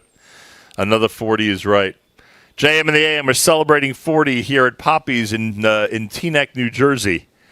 Celebrating over 10,000 shows. How things going so far, Mark Zamek? Things going all right? Anybody else want to add anything to our conversation? Feel free as we celebrate here in Teaneck, New Jersey. Mayor Fertig is here. What do you think of the air conditioning at Poppy's? It's very comfortable. Is it? It's very comfortable in here. If you're saying that, then hey. It's lovely. You're the expert air conditioning person. Nobody knows cooling like you do. Oh, really? I mean, you've done a full inspection here. Thank you again very, very much. Thank you. Do you really see yourself doing this at 101? Well, because he said another 40? Yeah. I mean, it's a shame, but I don't know if you want that. I always think, here's what I've been thinking. Yeah. And Zamek won't be shocked that I've been thinking about this 10 years in advance. I'm thinking to myself that I should force retire at 70. Okay, well, That's who's the designated successor? I don't know if there needs to be a successor. I don't know if we're going to be in that type of market where it's that vital that someone actually do this live every day. I'm not sure. But I think forced retirement at 70, and I know that at 70 I will be struggling with, because I do honestly believe that if the show didn't exist, people would be deprived of certain things. I mean, there are people who are just completely dependent on this show. Look, you don't need us to tell you about all the different things, all the different aspects that are so important to people. I mean, just every Friday, the information they get from your conversations with Malcolm. So I don't know if I can. I don't. Oh, ZK's gonna love this. Icing on the court. You saw that coming, right? Icing for the 40. They'll leave that here. I got to take that home. Are you kidding? I just have to make sure it doesn't ruin ZK's equipment. Look, it's fine. I get it, and there are people that are the way you just described, and I get the whole thing. But I also wonder, at that point, what the market's going to be like. But I guess we'll worry about that. Do you give up JM in the AM first, or do you give up the Yomid first, or Rosh Hashanah and Kippur, as we talked about? I was thinking about that because tomorrow night, of course, is going to be Rosh Hashanah. And I was thinking about that. And the other day, when Shlomo Katz was on the other day, I said to him, because hopefully we'll be neighbors soon meaning in the next 5 to 7 years. And I said to him, the only thing is I may have to fly back for Yom Kippur. I think Rabbi Siegel actually said that to me at one point in the last 10 years when I started the whole Aliyah conversation. I think he said to me, Rosh Hashanah I can figure out, Yom Kippur you got to come back. So. We have a number of Balei Tefillah B'nai Yeshurun where I grew up. But one in particular, I remember I actually talked to him recently about it, who when he was 60, he said, I'm not davening Yom Tov anymore. Right. And so I had a conversation with him recently as I get closer to that milestone. Like, well, I'll let you know Monday. Okay. I'll let you know Monday. I'll see how this one goes now that I've hit that milestone. Who do we have here in his NSN shirt? Baruch Matisyahu Chaim. Is that? Wait a second. This guy looks so familiar to me. 1 second. Hang on. He looks so familiar to me. One moment. I think this is the guy. Remember when we did the fundraising marathons at WFMU? I remember. And there was this glass between where you and I sat and then the rest of the crowd and the phone room and everything. Remember that? Yes. So there was one primary person who was on the other side of the glass directly in front of me. Do you remember that? Yes. I think this is that guy. That's the guy with the main event calculator? Correct. In fact, he may have the main event calculator next to him. And his NS shirt it looks 10 times better than my NSN shirt. This guy came prepared for today's show. Ladies and gentlemen, I cannot possibly speak more lovingly about yet another lifelong partner in this pursuit, and that is, of course, the aforementioned and incredible friend, Matis Weingast. Matis! Welcome to JM in the AM. Thank you. Good morning, Nahum. You are amazing, and it's such an honor to be part of this this gathering and the celebration. It's absolutely wonderful. I can fit into the shirt now, which is a good thing. That's why I put it on. We mentioned before. In honor of it being live. You know, one of the things I wanted to mention, I've been listening since the beginning of the show, and the wonderful words that Mark said in the very beginning and talking about the show. But one thing in particular I wanted to mention, that you've kept up the medium of radio. It's beautiful to see all this live, and it's beautiful to see that, but radio is not something necessarily that people are looking at now as much or listening to as much. But it's important because when you're listening on the radio, you can focus on what's being said and the discussion and whatnot, as opposed to when you're looking at something, your mind looks to different people in the room and things like that. So that's one of the things that I think for the last 40 years and to continue, you've kept up nicely. Well, Matis. Yeah, go ahead, Zoomer. I think as a nod to the future, he's going to continue doing the same show, but we're just going to call it a podcast. And this way everybody will think it's... Never. That new thing that they come up with. When I was, again, listening and thinking of the best shows around the last 10,000 or so shows, one of them comes to mind... The first time you did a marathon fundraiser. Oh, my gosh. How did we not mention that show this morning? Holy cow! How do we not mention that show this morning? It was what? I assume it was May of 1984, right? May of 1984. Yeah, I believe so. And it was a fundraiser because that was the way to bring money in. And at the end of the show, you're screaming, "Did we do it? Did we get it? We hit $19,000!" And it was, euphoric, but not just because of the money, but it also meant the support was there because the community was there. And that was really important for that first year. Two things I remember about that. First of all, I went over to your house. You remember this? I went over to your house that weekend on Sunday.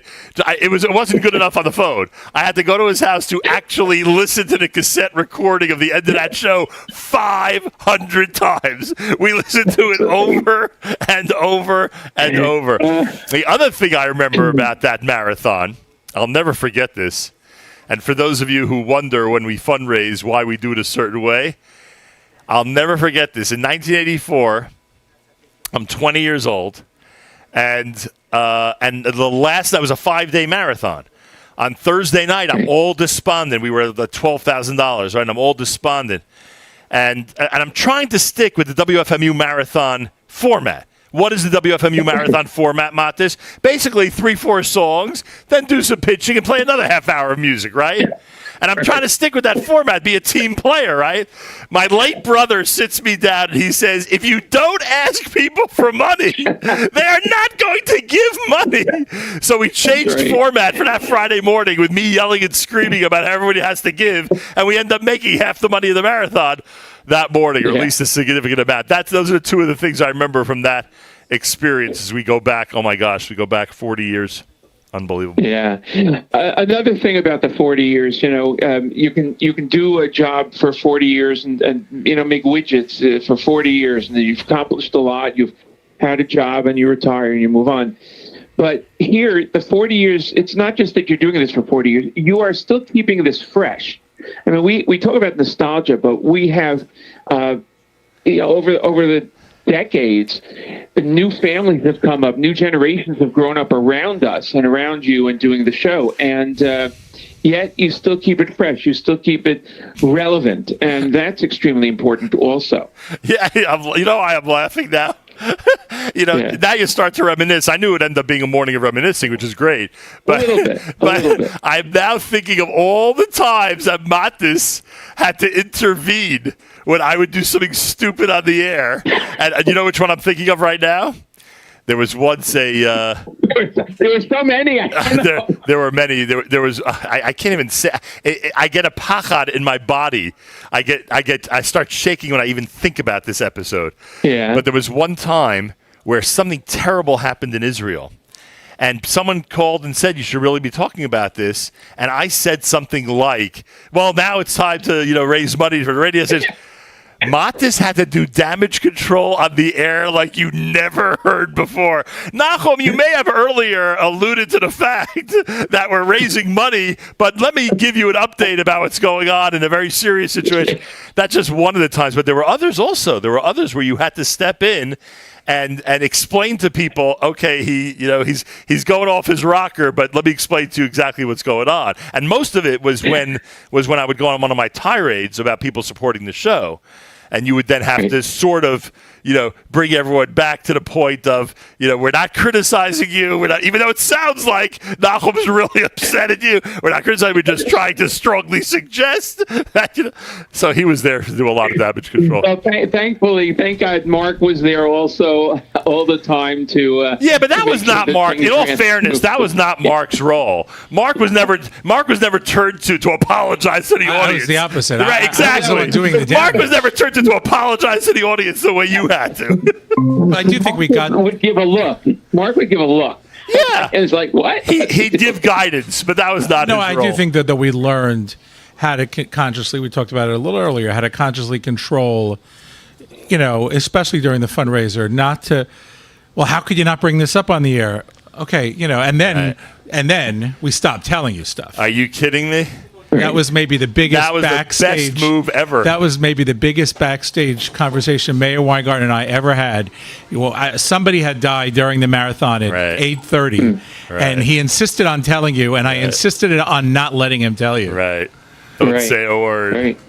Don't say a And that word. was smart. By the way, a shout out to Ellie White Cats. I remember that breakfast and having slave shakes for breakfast. Yeah, the one thing Matis remembers from those Crazy. days is the delicious meat Of breakfast course, or chops. One of your campers. But you know something, over the course of time also, to a certain extent, Thank you.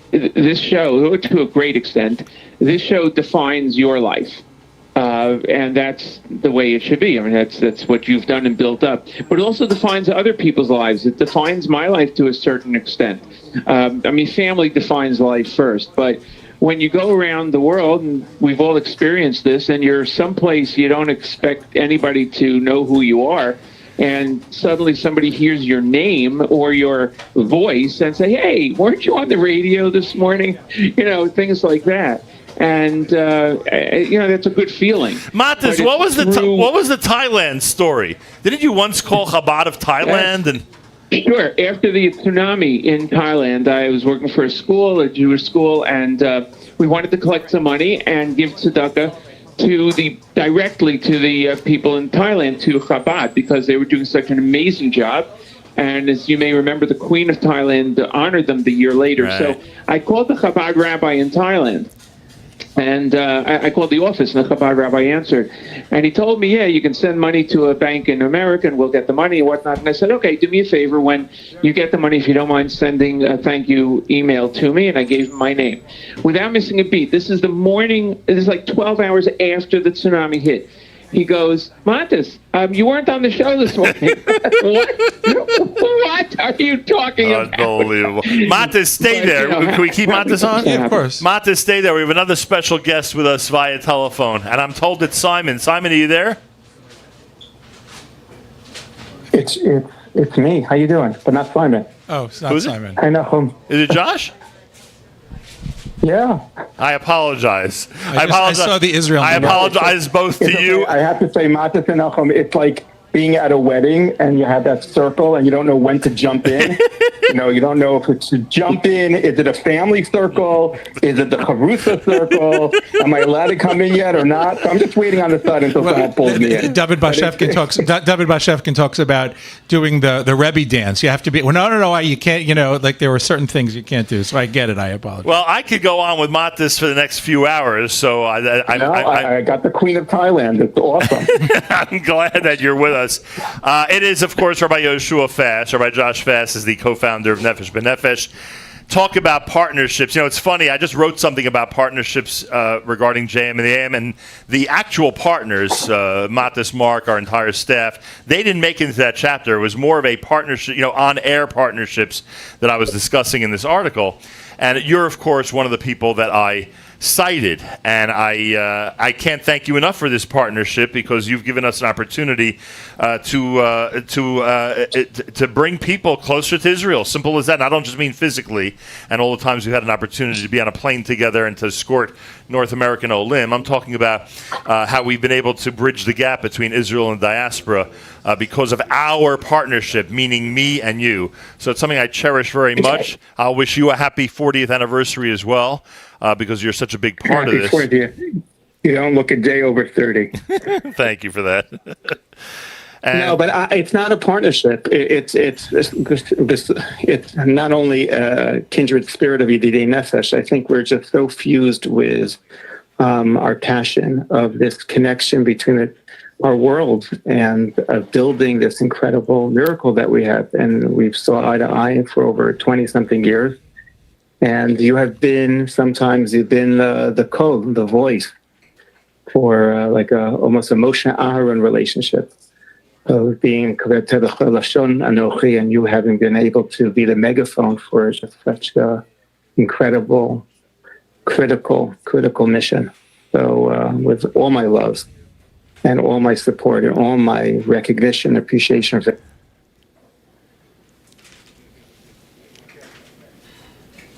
Well, thank you, Josh. Thank you so much. Pleasure. Thank you for participating, and thank you for your good wishes. And you and your family should have a happy, healthy, sweet New Year. And we're going to be there soon enough. In the next couple of months, you'll see us in Jerusalem again, please God. I can't wait. Everyone, and you especially, and all your listeners should have a Shana of Bri'ut, of Bracha, of Shalom, of Shleimut, of Shalva, and a life and a year of purpose and inspiration and creativity, and a year that we grow spiritually and connect to our homeland. Thank you so much. Shana Tova, Rabbi Fass. Shana Tova, Yedidi. Bye-bye. Good luck. Hard for me not to get emotional when he's on, I'll tell you. Hard to me not to be emotional when I speak to him in his office, so imagine how it is on the air, frankly. Robert Katz is here, yet another dedicated staff member who goes way, way back with me. We were at that. Sound like a home run. Way back. We were at that aforementioned WYUR together in 1981. Wow. You actually were there at the very beginning of my radio career. You really were there at the beginning. Because obviously Simcha with Stretch. Simcha with Stretch. You remember that? Thursday nights, 5 to 7. No, Thursday night, 10 p.m. You don't think I'm getting prime time? Come on. Right away? 10 o'clock? Oh, yeah. One could Who argue. was listening on Thursday nights at 10 o'clock? I can tell you the 5 people who are listening. I know all 5, trust me. I'm indebted to them for life. I can tell you that much. Anyway, not only were we together then, I always argued that I was the second most talented person at WYUR. That was always my contention. You're not going to argue with me, huh? At this point, you're supposed to say, no, what are you talking about? You were much more talented than me. Come on, Rob.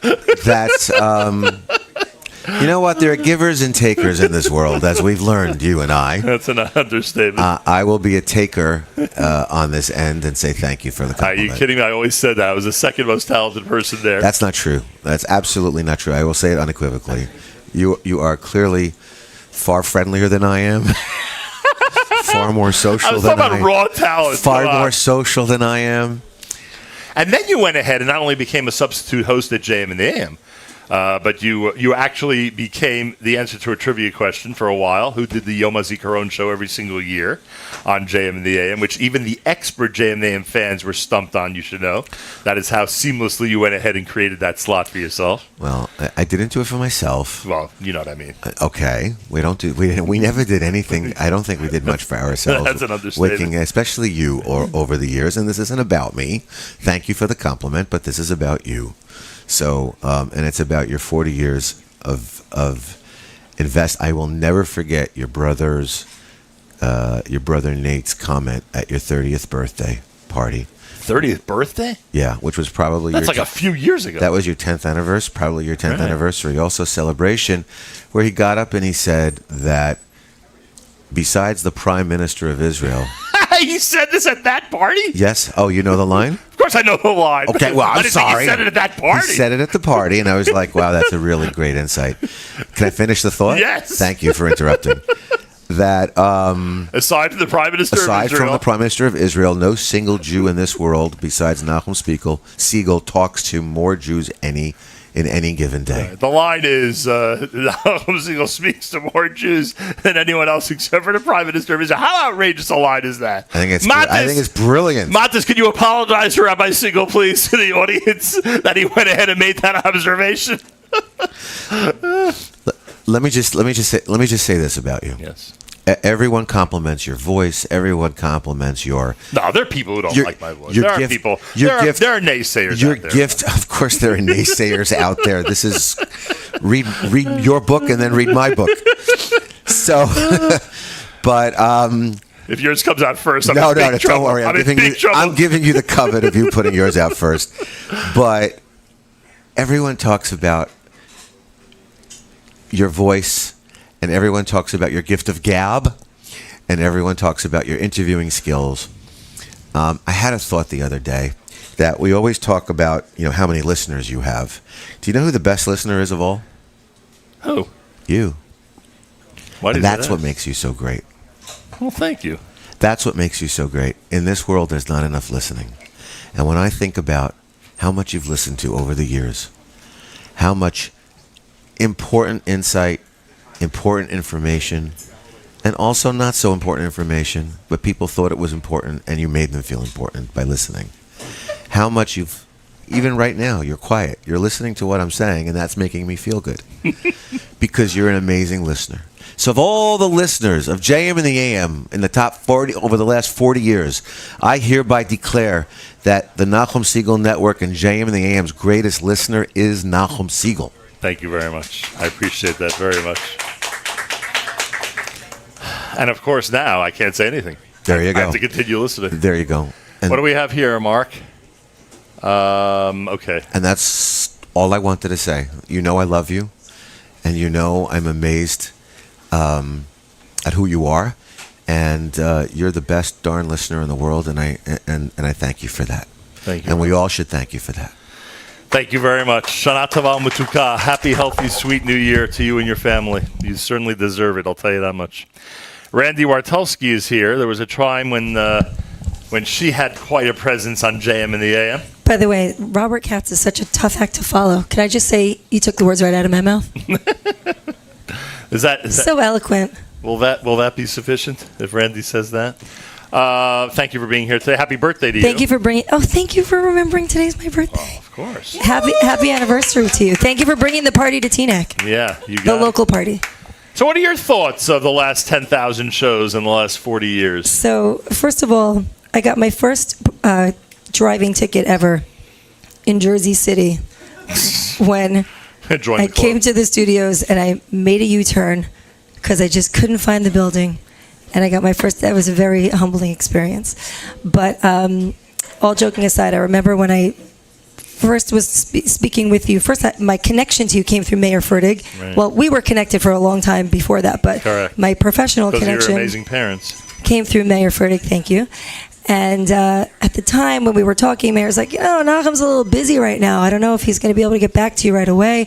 We were trying to set up an interview, and then the triplets were born. I was like, oh, okay, I guess I understand now why he was so busy. But coming to... It took till now to mention the show about the triplets being born. That's amazing. Usually doesn't take that long. And coming to the studio at 5:30 in the morning and getting a full appreciation for this is what Nachum Siegel does every day. Forget that he wakes up early, but that he wakes up early with a smile, that he shares people's mornings, that he brings their mornings in with a smile. I got a real deep appreciation for the sacrifice that you had every single day to bring a voice to the people, and the fact that you were able to do that for all these years is amazing. Thank you very much. We are very grateful for it. I appreciate that. Happy, healthy, sweet New Year. Thank you. You too. And we should continue to do great things with this incredible young project that we call JM and the AM. Amen. Privileged to have been a part of it and to be connected to it. Thank you so much, Randy. Thank you for being here today. Matt is still there or not? Matt, is you still there? Here. Oh, hi, Matt. I'm here. Just want to make sure. Do you need to go, or can you stick around? I can stick around, but I wanted to make one comment, if I may, for a second. That's why I turned to you. Following Robert. I am not a sports person, as you all know. But one of the things that once happened at one of the marathons, I'm sure you remember, I think was it Ian Eagle who came on and joined the show? Sure. Came into the studio. I should have mentioned that also earlier this morning, right? Right, and he, of course, you played a recording of, I think it was Howie Rose's famous announcement of the game, right? And Howie Rose reprised it and changed it a little bit, and he goes, Mato, whatever, and then he said something like, "And Nachum Siegel, you couldn't see it because it's Shabbos." Right, Dove Kramer had him do that. Dove Kramer did that, and then. But you know what? It actually says something about your whole philosophy, and you've always said this, of course, that Shabbos comes first. Yeah. And people who put Shabbos first are heroes. And even though it was a funny, cute little thing, it was so meaningful as an event on the show. Oh, 100%. I love that. Great reminiscence. I'm surprised it took that long to get to that one, just as long as it took to get to the triplets reference. But I'm getting smashed on the whole hero thing. I'm getting so much criticism for calling people who I'm getting destroyed. In fact, it's funny because I've been going through some old letters, the ones that survived the fire, and I've been going through some of the old ones. And I got a letter from somebody in Fair Lawn, New Jersey, 30 years ago on this issue of how wrong it is for me to highlight this notion that somebody who's keeping Shabbos or declaring to the world that Shabbos is more important than everything else, that it's such a big deal. And why is it any more important? And he goes on and lists a whole number of people. Why is it more important than what he does, what she does, et cetera, et cetera. So for 30 years, I'm getting smashed for this attitude, but I still believe it. I still believe anybody who tells pop culture that Shabbos is more important than what they do in this country is a Jewish hero. I think people don't realize or remember what happened generations ago. Of course. When especially people coming to America, they don't know that. We're used to it. It's easy. Of course. You turn on the radio, you hear Nachum Siegel. The voice of reason, Matis Weingast. The voice of reason. Thank God. Matis, thanks for having my back as usual. Robert may want to speak to you about damage control for his book. Okay, so now, and trust me, he'll need it. Thank you, Dr. Zabik. Thank you, and happy, healthy, sweet New Year. Ari Wartelski's here. Happy, healthy, sweet New Year. We got Robert Lunzer here. Good morning to you, sir. Good morning. I'm just stopping by to say thank you and appreciate everything that you've done. And first and foremost, thank you for taking care of my Ohel son, who davens with you whenever he can get to shul. I thank you. Robert Katz is here, former marketing executive director. I appreciate all the interviews that you do with David Mandel on behalf of Ohel, on behalf of Sinai, on behalf of Shaarei Tzedek that I've been involved in for 50 years, and just making sure that the communities all around the world know what's going on, not just here in New York and New Jersey. And it's a real tribute that I have a chance to spend time with you today at YU games and whenever we bump into each other, and just keep up this good work and don't think about retiring. Thank you very much. All the best. I appreciate that. So Happy, much. healthy, sweet Thank New you for Year. being here. Thank you for stopping by this morning. Mayor Kruder is here with greetings. Obviously, and ZK, if you don't mind making some space, it's obvious that Mayor Kruder is about to present a major piece of artwork that is me broadcasting from my broadcast studio. I'm assuming that's why he's here. Habitually, when he is in the presence of people in the public eye, he will go ahead and make a massive presentation. ZK, could you make some room? I assume that whatever he's bringing in, whatever piece of work, whatever artwork that he's worked on for the last many, many weeks in anticipation of this morning, I would assume it's a very, very large piece. I don't even know how I'm going to transport it home. I may have to leave it here at Poppy's on display in the future. Yes, Mark? Oh, Matis, go ahead. No, that was it. Oh. I was just listening. No problem. So, Matis, are you ready? Mayor Kruder is about to make the big presentation. I'm assuming it's a piece of work, a piece of art. Thank you. I assume it's a piece of... Thank you, Miriam L. Wallach. I assume it's a piece of art that is just, historic. I mean, it's 40 years after all. I don't know if you've seen this. It's 40 years, Matis. I mean, you have to assume that a man who commemorates who commemorates major events with great works of art, as Kruder Photography is known for, one of his works actually hangs in my living room. I am assuming that today, on an occasion like this, ZK, you have the cameras and the video ready. I'm assuming on a day like today, we are going to be treated to an incredible presentation. Mayor Kruder, I turn it over to you, sir. I wasn't going to make today's show about me, but since you brought it up, are you familiar with this piece of artwork? I don't know. That's the one in my living room. That's one in my dining room. That's hanging in my dining room. Yeah, so I don't think we need a second copy of this in your house. So I'll take this back home with me. Thank you. I always said that by the way, I was in last week's Mishpacha, but probably not the Israel one. Probably not. Ding, it didn't make it to Israel, the article, did it? Does it sometimes make it to Israel, your articles? I wonder. Do they have English in there or just Hebrew? The ads are in English. Really? Yeah. Anyway, Mayor Kruder, there are two places where people can see your brilliant artwork of the Chavetz Chaim: my dining room and the cover of Mishpacha magazine. Those are the only two places. I don't think my issue of Mishpacha is on newsstands anymore. Oh, that's it. My 15 minutes of fame is come and gone. Fleeting, huh? Yes, very. Your thoughts about the last 40 years, the last 10,000 shows? What's so ridiculous when I think about the last 10,000 shows is that my relationship with you, which has been going on for a very long time, started when I was in high school, just during carpools. So even though I have an intimate working relationship with you, my memory of the Nachum Segal network goes back further than that. So the first time that you were approached to do a project with us, must have been very meaningful for you. Like, this is something out of your childhood. Exactly. Yeah. Working with an idol. Absolutely. Oh, thank you very much. I know you're trying to make up for the whole, didn't bring the artwork thing, but I mean, calm down. No, it's in the car. We're going to have a bunch of people come help me bring it in. No, anyway. I can actually trace back my working relationship with you. I was doing something for OU NCSY, I believe. Right. And you were on the air from one of their events. Right. And then the rest is history. And Mayor Fertig highly recommended you. Yeah, well, he also highly jacked up the air conditioning today. It's freezing in here. I told you, the man knows air conditioning better than anybody. Sweatshirt.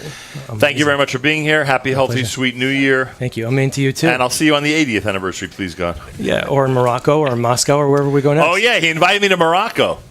Yeah, and thank God all your friends there are safe, even though a lot of people unfortunately lost their lives. Yeah, some of the houses are destroyed, and they're but yeah, everyone's. You invited me to Morocco. You also invited me where? What was the other location? I think we should go to Moscow. And Moscow, you wanted to go to, right? Iran, we should, Well, I don't know about Iran, but Saudi Arabia. Yeah. Clifton, New Jersey. Thank you. That's a little bit better.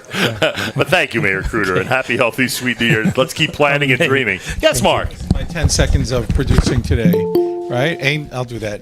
Ein simcha ela b'basar v'yayin.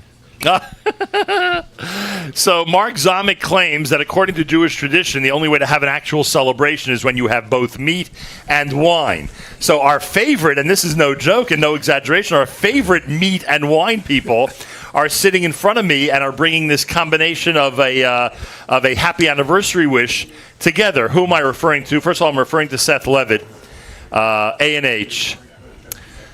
ZK, there's only one thing better than a victory on Monday Night Football, and that's when that victory on Monday Night Football is accompanied by A&H knockwurst and delicious hot dog buns. His hot dogs are Say it. My fridge is swimming Say in it. You don't know. See, Seth doesn't know Only ZK. by Do you know? A&H. Do you know what it's like to get a compliment out of this guy? If he's saying that A&H is the best meat, you have no idea what you're hearing this Will morning. not have our barbecue without the A&H hot dogs. Can't Will not. thank you enough. I tell you, you don't. I wish that Seth knew you well enough to realize that if you didn't like the hot dogs, you just wouldn't say anything because you don't just offer compliments like that. Stop. Woo. Amazing. The second person who's here in front of me represents the area of kosher wine. I mean, he needs his introduction. Don't worry, he'll get his introduction all right. And I'm assuming that he's representing both the Buchsbaum family and the Herzog family this morning. That's what I'm assuming. I'm assuming that he in his burgundy jacket has been assigned to return to Teaneck, New Jersey for the second time this week to be part of this JM in the AM broadcast. Ladies and gentlemen, the number one kosher wine sommelier on planet Earth. I don't know about the other planets. I've never been briefed on the kosher wine situation on the other planets. But the number one kosher wine sommelier on planet Earth, the one and only Jay Buchsbaum. What happened to you? Oh boy, a frog in the throat? Not anymore.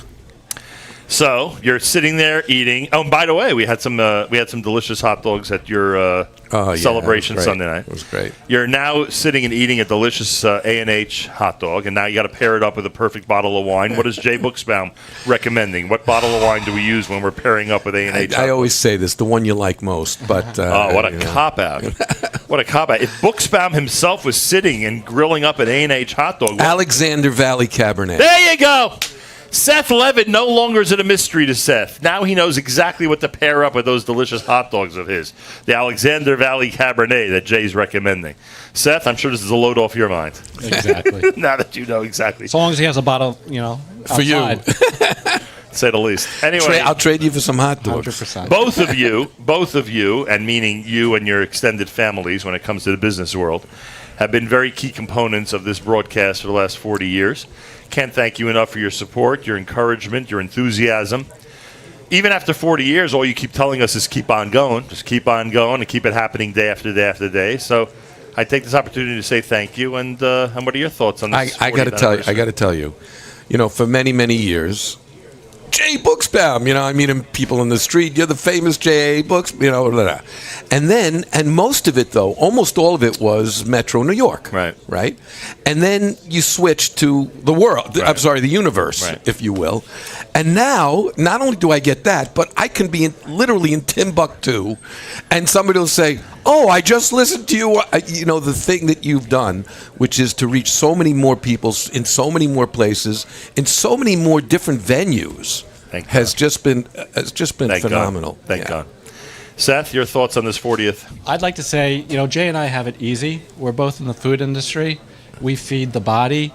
What you do is you feed the soul and the mind. Beautiful. And for 40 years, you've been doing that, and you have to be singled out for that, and we have to express our appreciation for that. Thank you. Thank you very much. Continued success to A&H. Happy, healthy, sweet New Year. Thank you again for everything.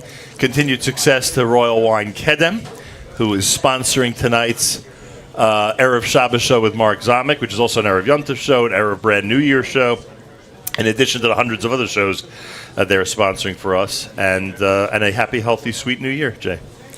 Gamatem. Thank you very much. And our best to the extended Herzog family as well, of course, on this Thursday morning. It was tomorrow, 40 years ago, that I started what now is known as JM in the AM. Erev Rosh Hashanah 1983, and today we are celebrating. Mayor Eichler, talk about somebody who's been not only a great friend and a longtime supporter, but here's another person who cannot stop telling us enthusiastically to just keep on going and do what you do every single day. Mayor Eichler, it has been a while since we have spoken on the air. A pleasure to welcome you back to JM in the AM. It's always a pleasure to be, Nachum, with you. I want to wish you Mazel Tov on the 40th anniversary. I was thinking, I don't know if I missed the early part because I was davening and saying slichas, but, after 40 years in the Midbar, the Bnei Yisrael finally came to the Promised Land. So after 40 years of your broadcast, the Mirz Hashem, before Rosh Hashanah, tomorrow, we'll be zeicha to have Mashiach come and, that will have been the 40 years that but in the Midbar, I don't know how much they enjoyed it. We enjoyed the last 40 years. It's been quite a journey, that much I can tell you. It's been quite a journey. And Do certainly you remember the first time we were introduced by Shia Mendelowitz? Shia Mendelowitz, who should continue to get healthy, he introduced us back. I'm assuming it was around 1993. That's my guess, 92, 93. 93, When you spent your days at Flatbush Eichlers, now you've moved on to other things, and of course your family is still with Flatbush Eichlers, but we met in your office. And look, the bottom line is, and I could say this about some of the other people that appeared here this morning, when you walk in and you're starting a new project, you're at the very beginning of something, it's really easy to blow someone off. It's really easy to tell them, I don't have much faith in this dream that you're concocting here in front of me. The bottom line is that you believed in everything that we thought we had the potential to do, and you've seen it come to fruition, thank God. Not only fruition, you've exceeded everybody's expectations. I got to tell you, in the Eichler household, literally, Alexa turns you on at 10 after 6 every morning, and then when I come home from shul at about 7:45, the other Alexa in the other room turns you on, and literally, I don't think I miss ever, at least, a good part of that I'm participating. The other thing is, when you went from, the airwaves, from the radio airwaves to the internet, I remember in Crown Heights, I live in Crown Heights, it used to be, I used to need to hold my left earlobe, put my foot up on the couch and face east if, it was cloudy that day to hear you. And Baruch Hashem, today, last year, 12 months ago today, I was in Abu Dhabi for a wedding, and I was listening to the Nachum Segal show. Yeah, that's what people who complain about this transition have got to realize, that they have to wake themselves up to the fact that they can actually hear us clearly anywhere on the globe, which is pretty amazing. So I just want to wish you continued gesund and hatzlacha and nachas. What you do for Klal Yisrael and for Am Yisrael is amazing. And like you said, I am constantly thinking of you and of the show, and I'm looking to expand the horizons together. Thank you so much, Mayor. Mayor Eichler, everybody, wishing you a happy, healthy, sweet new year. Plenty more coming up here on a Thursday morning broadcast at JM and the AM. Ding has walked into the studio. I don't know why I get so nostalgic and why I get so sentimental when you're around. For some reason, you always bring back such amazing memories. Lenny Holstuck's here. He's bringing first of all, bring more than that. Take a whole bunch. Lenny is taking a whole bunch, I hope, of JM and the AM, Nachum Segal Network mugs, and our commemorative popcorn for our anniversary from our fun friends at Pop Insanity to Efrat on his next journey. So please, wish everyone there a happy, healthy, sweet new year, and take them some gifts. They deserve it. They're tuned in Israel every single day. So, Ding, what is it about you that Before makes you me begin, I so- want to say one thing. Yeah. I can't really stay long. What? 2-hour parking. It's a. How is it? What do you mean? But you park at fire I hydrants. Is that a understand, but problem? when it says 2 hour, That's too much of a restriction for you.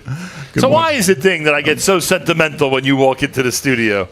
I think it's because every time I've been on the radio, and I don't know how many years it is, 30-something years, I've never prepared anything. I come in, I sit down, I have no idea what I'm going to talk about, and I just follow you, and you just get me, whether it's the Yankees or Hatzalah or whatever it is. We just and Or the opportunity to come save my life that you turned down? that I didn't do, yeah.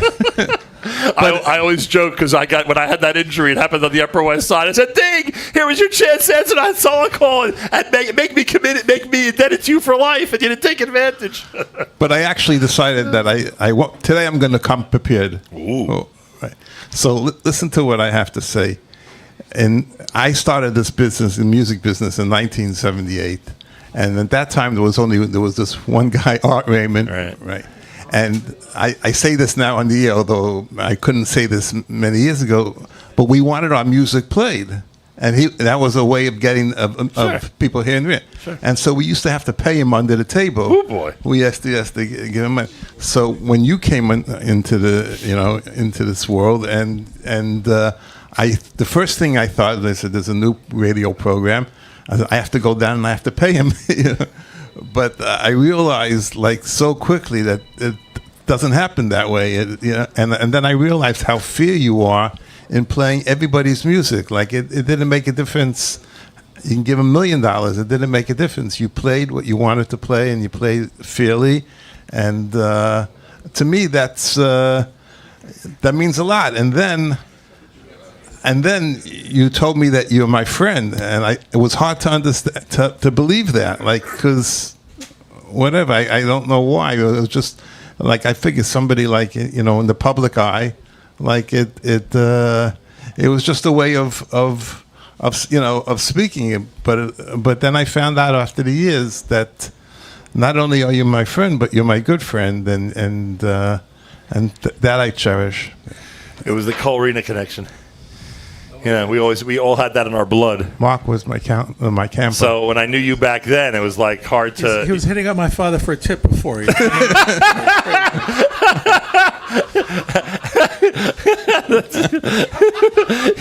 the camping world, I almost believe that, frankly, the way people don't forget. Yes. Two callers on the air, but I'm not sure who they are. I have two callers on the air. I'm not sure who they are. Callers, please identify yourself so we know who's standing by. Leon Goldenberg. Leon, how are you? Mazal Tov on the 40th anniversary. What are your thoughts on this occasion? So, when was the first time that I met you? Was it from the? Thank you, Josh. Was it from the Eugene, Oregon episode? That's right. That's right. We got on the air. We said that Eugene, Oregon needed a Torah. This is something that Rabbi Siegel from Staten Island had alerted us to, and Leon Goldberg went ahead, not only donated the Torah to Eugene, but went out there for the Achnasa Sefer Torah. Donated. I just arranged for it. You arranged for it. I'm sorry. You arranged for them to get it, right? Right. And I called you in when I went out to Oregon. Right. We called you in from Oregon to tell you that we were there for the weekend. And it's actually one of the highlights of my life, arranging that Sefer Torah. Wow. It was a Sefer Torah that had been saved from the Holocaust and had been hidden for 50 years. A good friend of mine's father had gone back. If you have 2-3 minutes, I'll tell you the story. Had gone back to Poland, and in Poland he put up a matzeva for his parents who had perished in the Holocaust. And I saw pictures of it. It's like 5-foot monument. It's a really magnificent monument. And his driver said to him when he's about to leave, he says, would you like to buy a Torah? And he said, of course I would like to buy a Torah. And the guy brings him a few cloth, just a few pieces of a Torah. And he tells him, he says, it's not a whole Torah, but, we bury it. I'll buy it from you. How much is it? He says, 100,000. So he went in his pocket. This is in the 80s, still before the wall came down. And he takes out 100,000 to light this. And the driver says, light this? Dollars. This is your Torah. And $100,000, I mean, he just wasn't going to do it. He went home, and that night, for the first time from the war, his father appeared to him in a dream and told him, that matzeva you put up is very nice, but you know that we're not in that town, whatever that hometown was, that we went up in the ashes of whatever crematorium they went up in. And he says, but I want to do something as a schus. He says, a monument? A monument? A Torah. The Torah. That's a schus. So he says, but I tried it. It's not a Torah. He says, go back and you'll be mashliach. He was already sick, Chaim Meir, and he went back home. 3 days later, he was back in Poland. And in town, he asked for a Torah. And lo and behold, a Torah showed up, an entire Torah. And eventually he made maybe a dozen trips back, and he had to smuggle out this Sifrei Torah. He had to smuggle it out because this was the patrimony of the Polish government. And he brought out a total of 18 Sifrei Torah from Poland, of which 12 were repairable. The other 6 were just for Klura. And he gave them away to places that didn't have. And so I approached him about Eugene, Oregon. And one of them, I assume, is still in Eugene. It's still in Eugene today. What year do you think it was? The Achnasa Sefer Torah was what year, Leon? You have any idea? I barely remember my age, which I know. I just can't place. I'll ask the rabbi. I'll see him on Rosh Hashanah. I'm really curious how long ago that was, but it was quite a while ago. It definitely is 30 years. Yeah, at least. Thank you so much for everything, for your support, your encouragement, for all your good wishes. Thank you for everything, Leon. Thank you. And keep up the good work. I appreciate that, and happy anniversary. Another call, but I can't see who it is. Who else is on our call? Anybody else there? Malcolm, you there? Who's this? Yossi Zweig. Hey, Yossi. Good morning to you. Good morning to you. What are your Mazal tov on the Todar big Rabah. occasion. What are your thoughts on this 40th anniversary? Let me ask you, has anybody asked you if you thought when you were sitting there in YU all those years ago that 40 years later, you'd be sitting in Poppies with all this equipment that you can just do a show on the fly, go to Eretz Yisrael, do it on the airline, on an El Al flight. Did you ever imagine this 40 years ago? I certainly didn't, to say the least, but but it is what it is, and somehow it's all come together, courtesy of the one above, to say the least. I thank you. Yossi, of course, does our live lunch Wednesday and Thursday, and is a great staff member for us here at the Nachum Segal Network. We should continue to have a happy, healthy, sweet New Year and do a lot of great work together. Amen to you too and your family, and you should continue to bring the Jewish people Jewish moments in the morning, lots of organizational information, and I'm hoping that Mashiach will be announced on the show any day now. Yeah, amen to that. I wouldn't mind having that distinction, frankly. Thank you so much, and Shana Tova to you, Yossi. Shana Tova, Ksiva Tova to you and all your listeners, Nachum. Allison Josephs is here, Jew in the City. He's been a member of our network for over a decade and is here to celebrate. Thank you for being here this morning. Thanks for having me. Your thoughts on this 40th anniversary of JM and the AM? So, what I'm thinking about is that, the world is changing so quickly, and the way that we get our media changes constantly, and even the way that we started making our content at Jew in the City, YouTube videos that were 4.5 minutes long, and now everybody's watching the TikToks that are 30 seconds long, and that's all the attention that you have. And here, Kanai Nahara, 40 years later, you've gone through all these different changes and metamorphoses and adapted, and yet the community continues to be here, to be as strong as ever, to be a source of inspiration, to wake up people's days.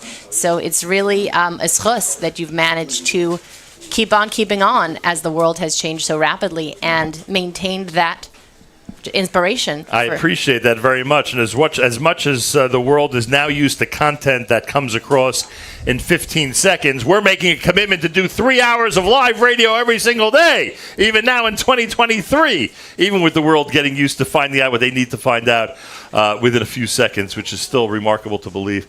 So I thank you for that, and we should continue to move ahead as a community and as a radio effort in a very strong fashion.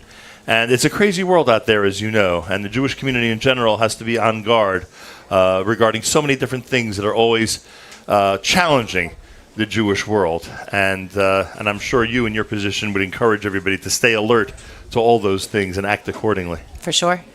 And I thank you for joining us this morning. My pleasure. Happy, healthy, sweet New Year. Allison Josephs, Jew in the City. Go ahead, Mark. Could you tell Matis to tell Kelly we're probably going to run over? That's funny. What was that a joke? What was that a joke in reference to? We always made that joke in reference to. Yes, but we always made the joke in reference to Ted Koppel saying, "Tell our affiliates that we're going to be going over with Nightline." So we would always make that say the same line. Shlomo Zwickler's here. Talk about somebody who has been on the air with us God knows how many times in the effort to build Jerusalem. And Jerusalem looks a lot different today than it did when we first met. Welcome to the show. Boker Tov Nachum. Happy anniversary. Happy anniversary to you. And what are your thoughts on the last 40 years of JM and the AM? You and I became acquainted sometime in the early 2000s. And, became acquainted meeting as friends. I used to came on the air a lot, etc. But my first acquaintance with JM and the AM was probably 40 years ago when I was a little boy growing up in Brooklyn. And we lived in Bensonhurst and went to school at Flatbush, Yeshiva Flatbush, as we've talked about many times on the air. And we were at a carpool, and there was this guy named Nachum Segal on the air. And I even remember the song that you played right before or right after I heard your voice for the first time. It was Habani B. And my have times have changed. I didn't know what that song was. I didn't know who you were. I didn't know there was Jewish music on the radio at all. It must have been early 80s or mid 80s, something like that. And that was my first acquaintance. And then, who knew that years later, we would become such great friends. And through the vehicle of this, as I think I said to you once at one of the marathons, which I cherish those moments. This institution, the JM and the AM, the Nachum Segal Network, is like an outpost in the battle for the future of the Jewish people in the land of Israel specifically. And wow. it's really for me, it's just a privilege to have been a little small part of that. Has it been a successful outpost? I believe so. I think that this was the first. This was the very first. Before there was the media revolution, there was only one address to get the word out.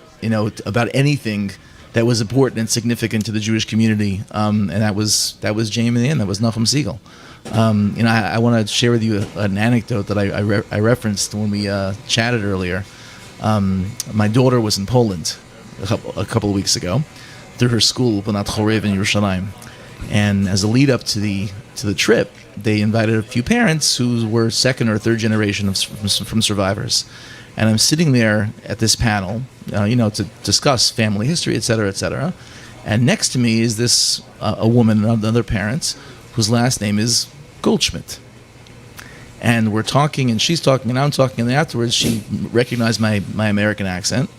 And she said, "So have you heard of JM in the AM?" And I said, "Have I heard of JM in the AM?" And it turns out that her husband is, I forgot his first name, it escapes me, from Kol Achai. So she was Tzipi, I assume. Tzipi, yes, that's correct. Yitzchak's wife. Right, Yitzchak's wife, correct.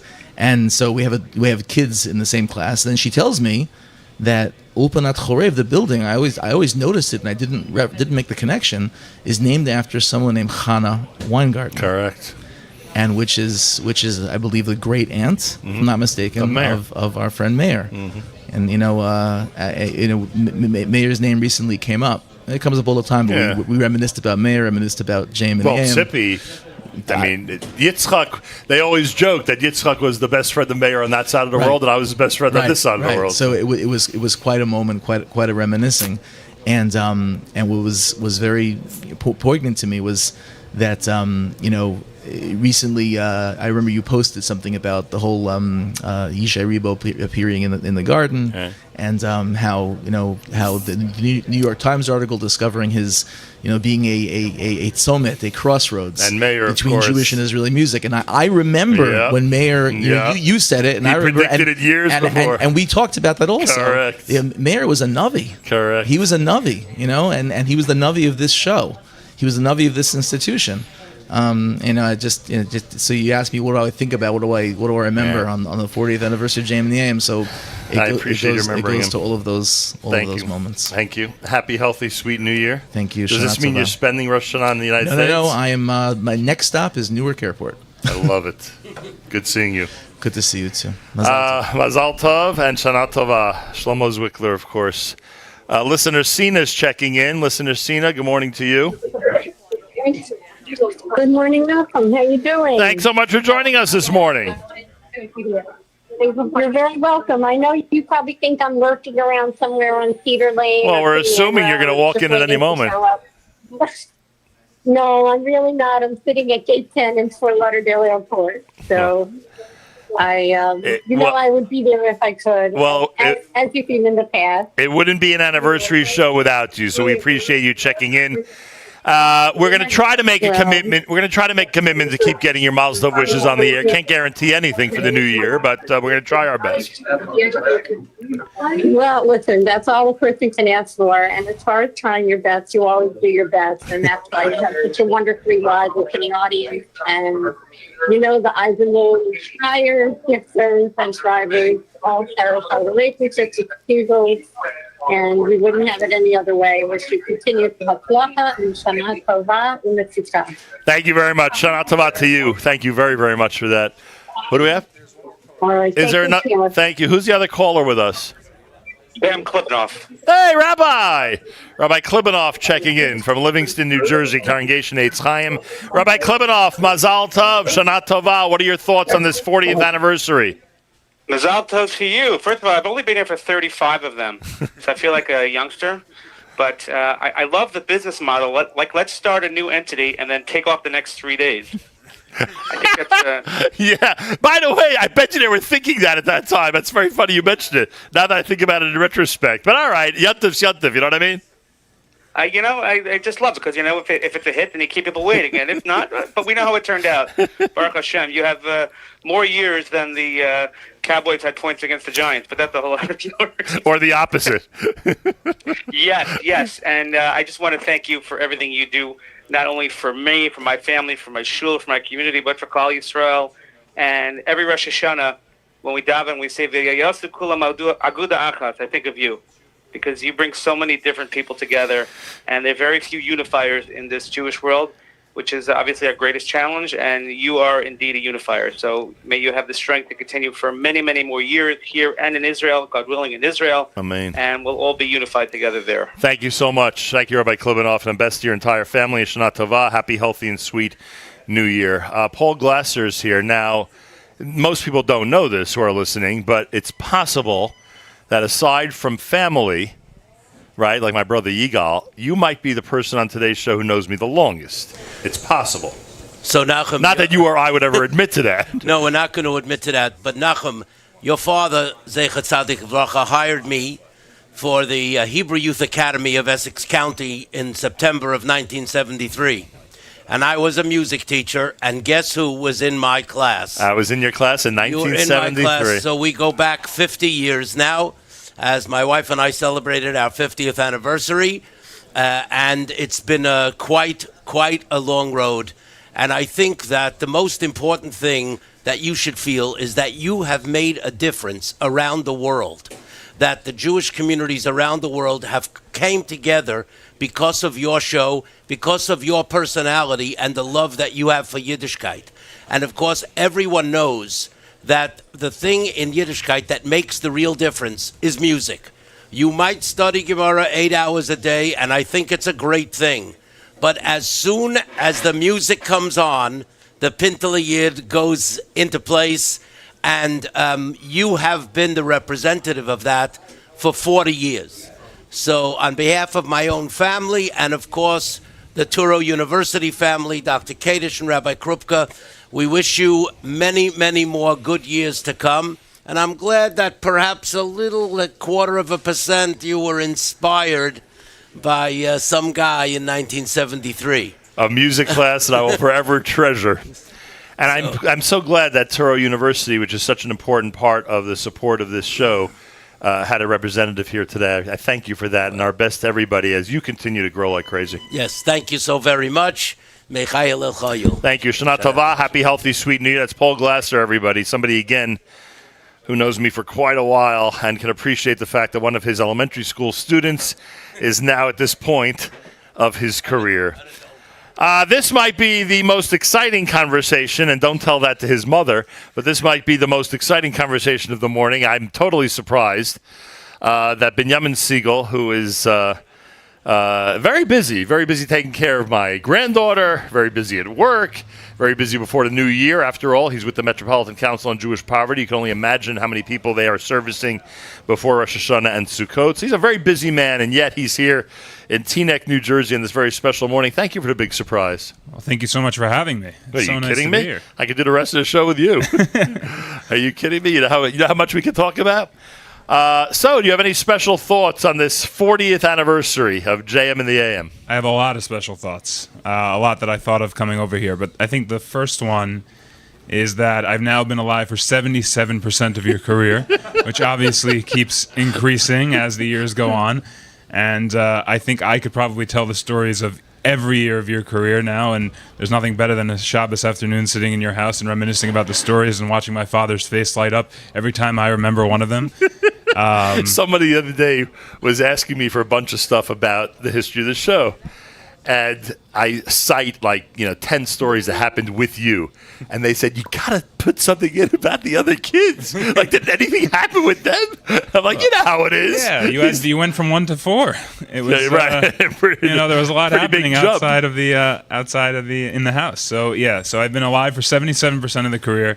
And I think something that everyone talks about is all that you've done for the Jewish community. And it's unbelievable to watch and be part of, and to always be known as your child, but also developing your own identity, which is an amazing thing.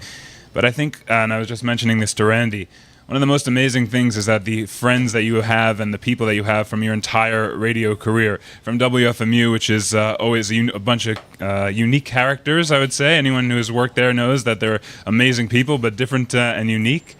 And the connections and the people that you always make feel so good and so wonderful, and have brought them into our house, into our community, into our world, and to always make them feel so amazing. And I think everyone else has spoken about many of your accomplishments, but I can think of all the people we've had around the table, at our Shabbos tables, at our Purim Sudas, at our Pesach Seders, that have come in through your line of work, that have been inspired to be part of our community and to respect the Jewish community and to respect Jewish values. And to that, I think, is one of your most amazing accomplishments and one of the things that your children try to take on and try to continue. So we thank you for that.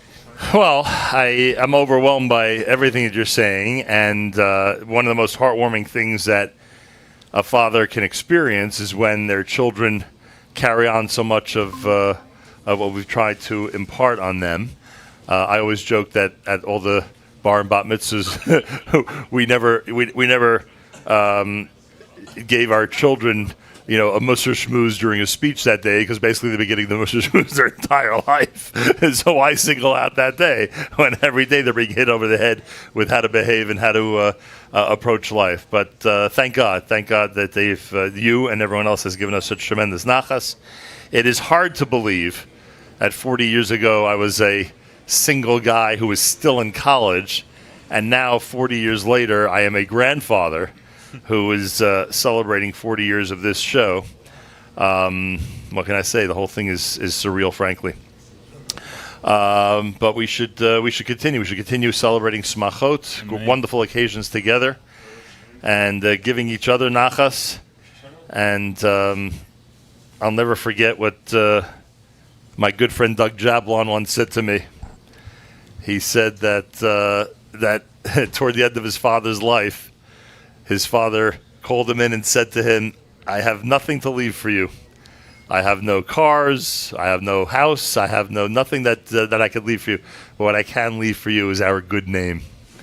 And that, of course, ends up being what's most valuable. So thank you for carrying on the tradition that your grandparents and great-grandparents would be quite proud of, you and your siblings. And now the next generation, please God, and we should all have a happy, healthy, and sweet New Year. Amen. Binyamin Siegel. A surprise, DK. You've witnessed a lot of surprises over the years. A surprise appearance on this 40th anniversary. I remember him 5 years old coming with you to the NJR studios. Remember that? I remember the Lipa Schmelzer appearance in Borough Park. Right. When ZK was there. I think that was one of the first times you had met or something similar. There's a story. Long time ago. And I remember Mrs. Strassman coming to WFMU when he was a year or two old to babysit him during the show. So that unbelievable. So I could take care, or at least make believe I was taking care of him at the same time. Anyway, lot of memories. Yet another one of those emotional encounters on this 40th anniversary. Miriam L. Wallach is with us in ours. Who do we have here? We'll get to everybody in a minute. Hang on, everybody. Hang on. Miriam L. Wallach. I'll never forget that Friday. Do you remember this Friday? I mean, we have multiple Fridays. I'll never forget that Friday. It must have been 2012, 2013. There was a Friday where we were trying to make a decision, we meaning I. Right, it wasn't a we.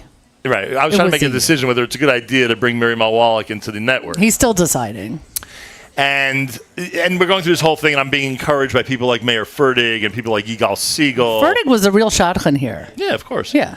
And people like Yigal Siegel, you got to do this. And I'm like, this is going to be a very costly expansion, and it's going to be the whole thing. We're going through the whole thing. Hey, the good old boys are here. Poppy's Club. The Poppy's Club. I see you carrying on the tradition. Salute Gavri Siegel. Tell Luis a big salute to Gavri Siegel. Come on. Anyway.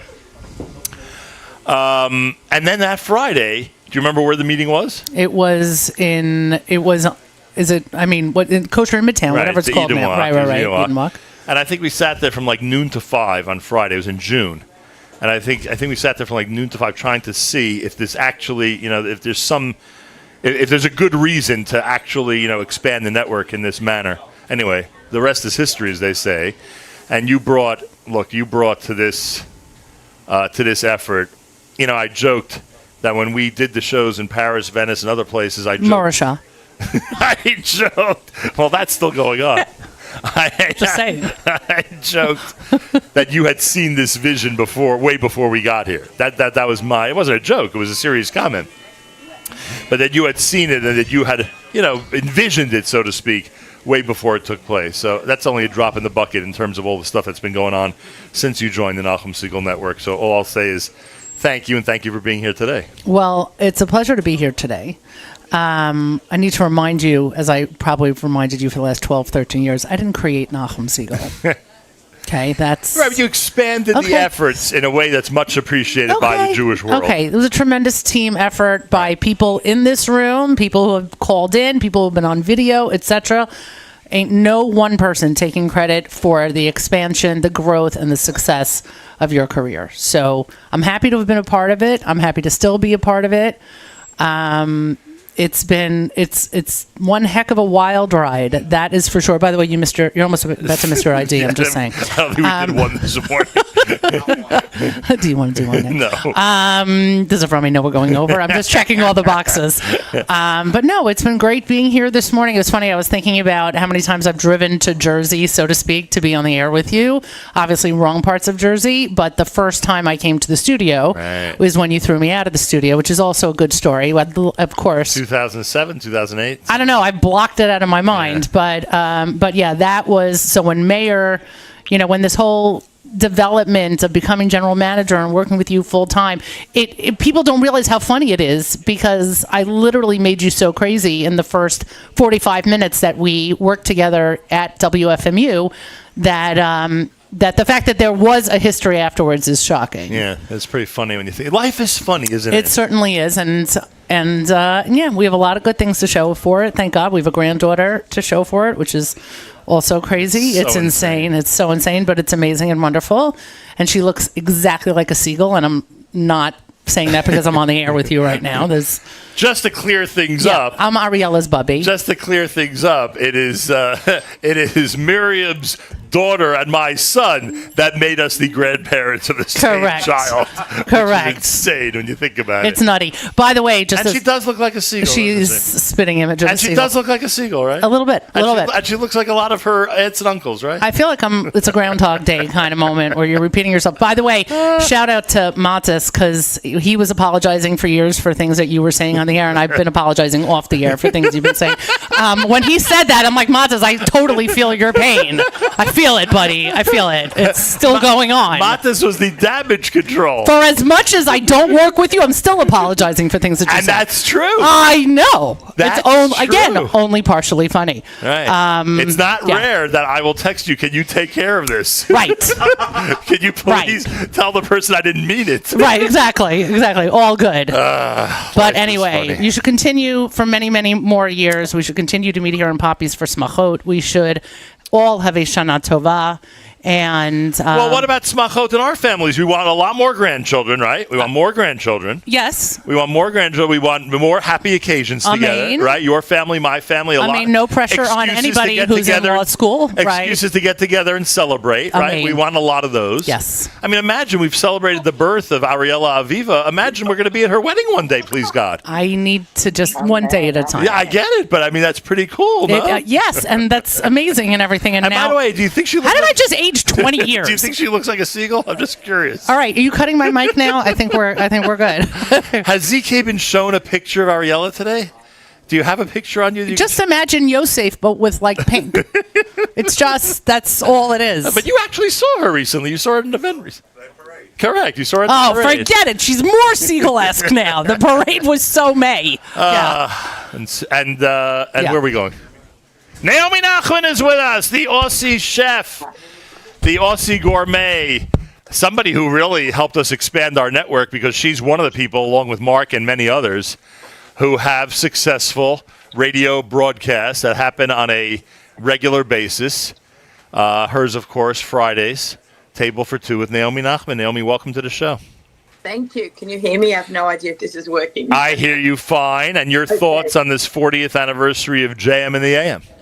It's amazing. 40 years. 40. I have a new season starting tomorrow, and I start my show off with talking about you. About 40. the 40. Insanely large number, as we keep saying. It's amazing. It's really amazing. Baruch Hashem. And I thank you. I thank you for all the work you do with us and making people so happy and hungry. And hungry with your show. And I take this opportunity to wish you a happy, healthy, sweet New Year. We should have another successful season together, please God. Thank you so much. And Mazel Tov on this incredible accomplishment. Thank you very, very much. Much appreciated. Naomi Nachman, everybody. You'll hear her tomorrow at 9 a.m. Eastern Time on the Nachum Segal Network. Speaking of new grandfathers, speaking of somebody who was barely married the first time I met him. That's probably not true. Speaking of somebody who so many incredible events with us over the years, both in terms of personal and professional. And now just returned from Israel after having celebrated the Brit of his new grandson. There's a Shlomo in there. What's Shlomo Yitzchak? Shlomo Yitzchak. Shlomo Yitzchak Rosazada is the most recent JM and the AM listener. Shlomo Yitzchak Rosazada will be educated by his parents that there's only one way to wake up during the morning. There's only one radio show worth listening to. There's only one radio show that inspires, that informs, that brings everybody the information and inspiration they want and need.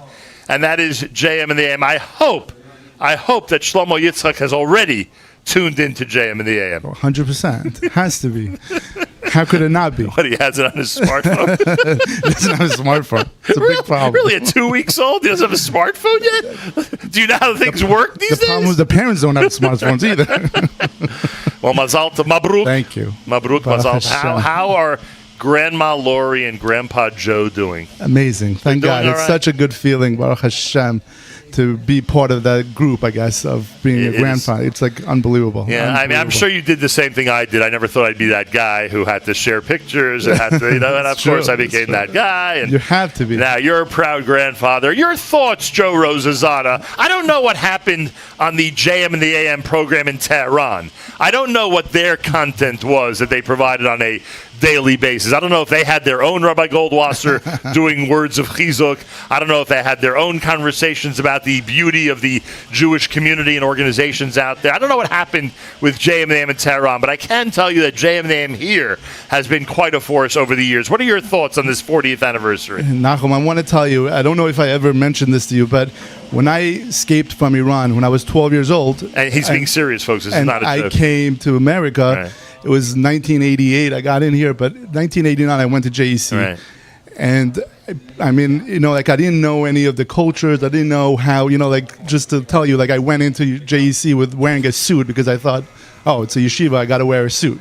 But in the, you know, somebody told me like, you know what, from listening to Nachum Segal in the morning, you will understand life.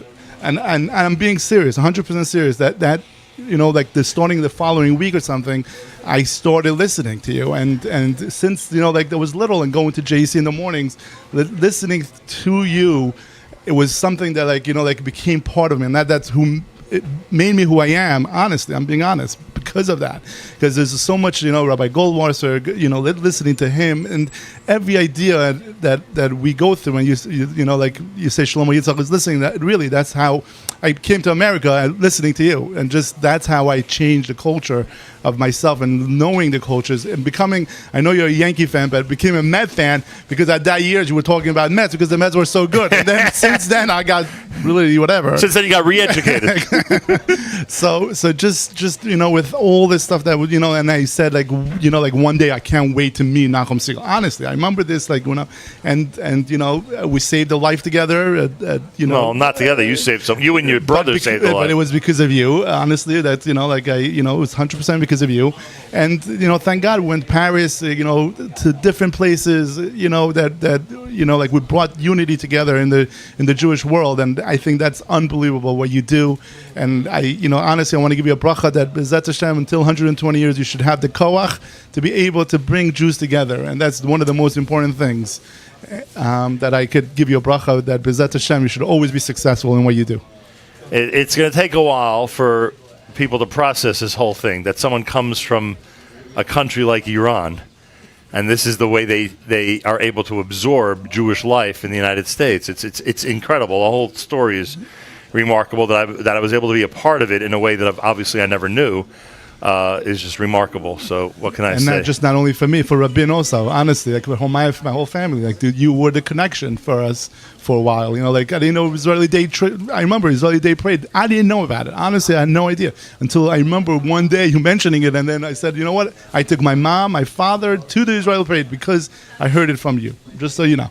And then on top of that, it's no secret that the relationship we have with the city of Hebron was because day after day we didn't allow people to stop thinking about our true. Jewish community in Hebron. It's unbelievable. What like again, and don't forget Hebron, the road we gave the Torah. Right. Think about the things that we were literally driving on that road. And a rocket. Remember, you said, "Oh, look at this rocket coming!" And then we literally at the worst times that Klal Yisrael was going through, we went there and we gave a Torah to the Jews there. And again, the unity that you have brought, all the zechutim that you brought, Hashem should bless you for many, many years. Joe, I can't thank you enough. No, thank you. I'm not even sure how to react to all that. Just unbelievable. Dr. Joe Rosazada, who's been a friend, a supporter, someone who encourages us every single day, him and his family. Wishing you a happy, healthy, Amen. sweet New Year. Shana Tova u'Metuka. Amen. We should continue to celebrate Smachot together. Amen. Amen. Thank you. Thank you so much for everything. Thank you. Moshe Kindler, you have a rough job. You're following an amazing presentation by Dr. Joe Rosazada, frankly. Oh, wow. But it is great to see you here this morning. Moshe Kindler is, of course, the editor-in-chief of the Jewish Link. Jewish Link's been a great friend of ours, not only since we've been in Teaneck, but for all the years since they were founded. You're celebrating an anniversary. It's what number issue? Actually, this you're talking to me with bleary eyes. We finished the Rosh Hashanah edition at 2 a.m. last night. I almost didn't make it, by the way. So, which was what number? This is 499. Oh, so next week's the big 500. So yeah, talking about big editions. Next week is the 500th edition, the Shabbat B'Shuva edition, Pre-Yom Kippur edition, and it's just amazing to. First of all, it's hard for us to believe that we're at 500, but it's hard for me to believe that you're at 40. And by the way, when I think about how long we know each other, I don't know you as long as Rabbi Glasser does, but it certainly goes back to the 80s. Okay, and you know me as long as Rabbi Klibanoff does. Probably that is because correct. everybody was an MTA at the same time. Yeah. And actually, just sitting here listening to Dr. Rosazada. By the way, we actually only see each other apparently at your smachot. At your pub. It was actually just interesting to hear. He's right. He's right. You have in many ways you have shaped how a certain generation, or at least our generation, we know about all the organizations. I grew up listening to you, still listen to you. It's amazing. He told you the Israel Day Parade. He knew about it from you. Just that's your influence, Nachum. It's a big testament. Well, I appreciate it. We talked about your favorite shows of the last 10,000 shows, and when Dr. Rosazada was talking about Sderot and the Torah that was given that day in 2014, going to Israel at a time it was so difficult to convince people it was a good idea to travel there because obviously Israel was under fire in the middle of a war. But thank God we were smart enough to make the move and go and to remind people how important it is to never stay disconnected from Israel, always stay connected to Israel. And very often it took us to physically do that. Traveling there to Hebron the Monday after the Hebron massacre. Joey Bodner's here. I can't wait to get him on the air. Although with him, we could be here until 11 o'clock. but I had Rabbi Brzezinski on yesterday, and I'm thinking that after we went to Hebron, Rabbi Brzezinski at that time with so many of his congregants said, you know what, we got to go. And not only did it spur other people to physically go to Israel, but it spurred so many people to think about Israel and to keep it foremost on our minds. I give you a blessing that with your medium, which has proven to be very effective in this area, very effective, not only this area, by the way, Jewish Link, your Jewish Link has proven to be very effective really everywhere at this point. So I give you the bracha that you're able to keep people connected to the important things in our tradition and heritage, including Israel.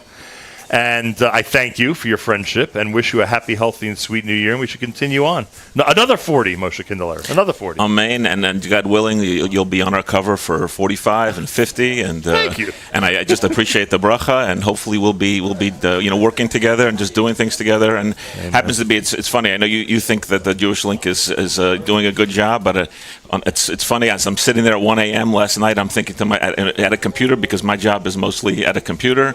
It's it's just amazing how sometimes I'm jealous of your medium. Sometimes print and text can be a little bit boring, and when I say I'm a little envious, it's an envy of Ahava. It's a love. good envy. So, yes, Thank correct. you. Moshe Kindler, everybody. It was page 19 of this past Jewish Link that had that beautiful ad for today's event. Where are we heading to? Avram Fried. Avremel is with us live via telephone. Avremel, welcome to JM and the AM. Nachum, good morning. Good morning. Oh, what an amazing celebration. What an amazing celebration. First of all, on a personal level, over the past 40 years, and by the way, 40 right away reminds me that Moshe Rabbeinu tells Dean right before going into Eretz Yisrael. It's been 40 years. But now you have Lev Ladas, Einayim, Liros. After 40 years, now you can realize all that's happened. And also a Talmud doesn't really understand his Rebbe's Torah till the age of 40. Wow. So now it's time for you to understand and reflect what an amazing shliach you've been for me personally in my musical journey, and for Klal Yisrael. To go through the whole list would take a long time.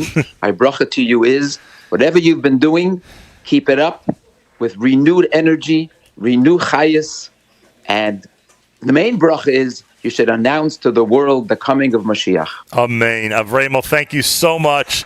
Happy, healthy, sweet New Year, Ksivach Simatova. We should continue to celebrate our personal and professional happy occasions together. Amen. Ken Yehi Ratzon. To all your listeners, Ksivach Simatova, Lashon Tova U'Mesuka. Avram Fried, everybody, here at JM. And now the aforementioned Joey Bodner, who, of course, is in the competition of who knows Nachum Segal. Paul Glasser put you to shame, but still, hey, Joe, we know each other about 45 years, even longer than that. Good morning, sir. Yeah, I was a little shocked when I heard that one. It's a new piece of information. You thought you were going to lead with that, right? I thought I knew everything about you and stuff. You scooped me there. All right, it's still pretty long. It's a long time is right. And you and I, we talk about all the different people that have come through this beautiful Poppy celebration today that have been acknowledged for bringing, different projects to fruition and different things and dreams to become reality. And the truth is that you're one of those people that has envisioned with me a whole bunch of stuff for this audience or for this community. We've had the privilege to see it through, thank God. So listening this morning from home and then coming here and then being here and listening, and I'm glad I kind of waited till the end, and it's so many amazing memories and thoughts. But I kept thinking, now this was the top one, this is the top one, and there's so many wonderful things that there's competition.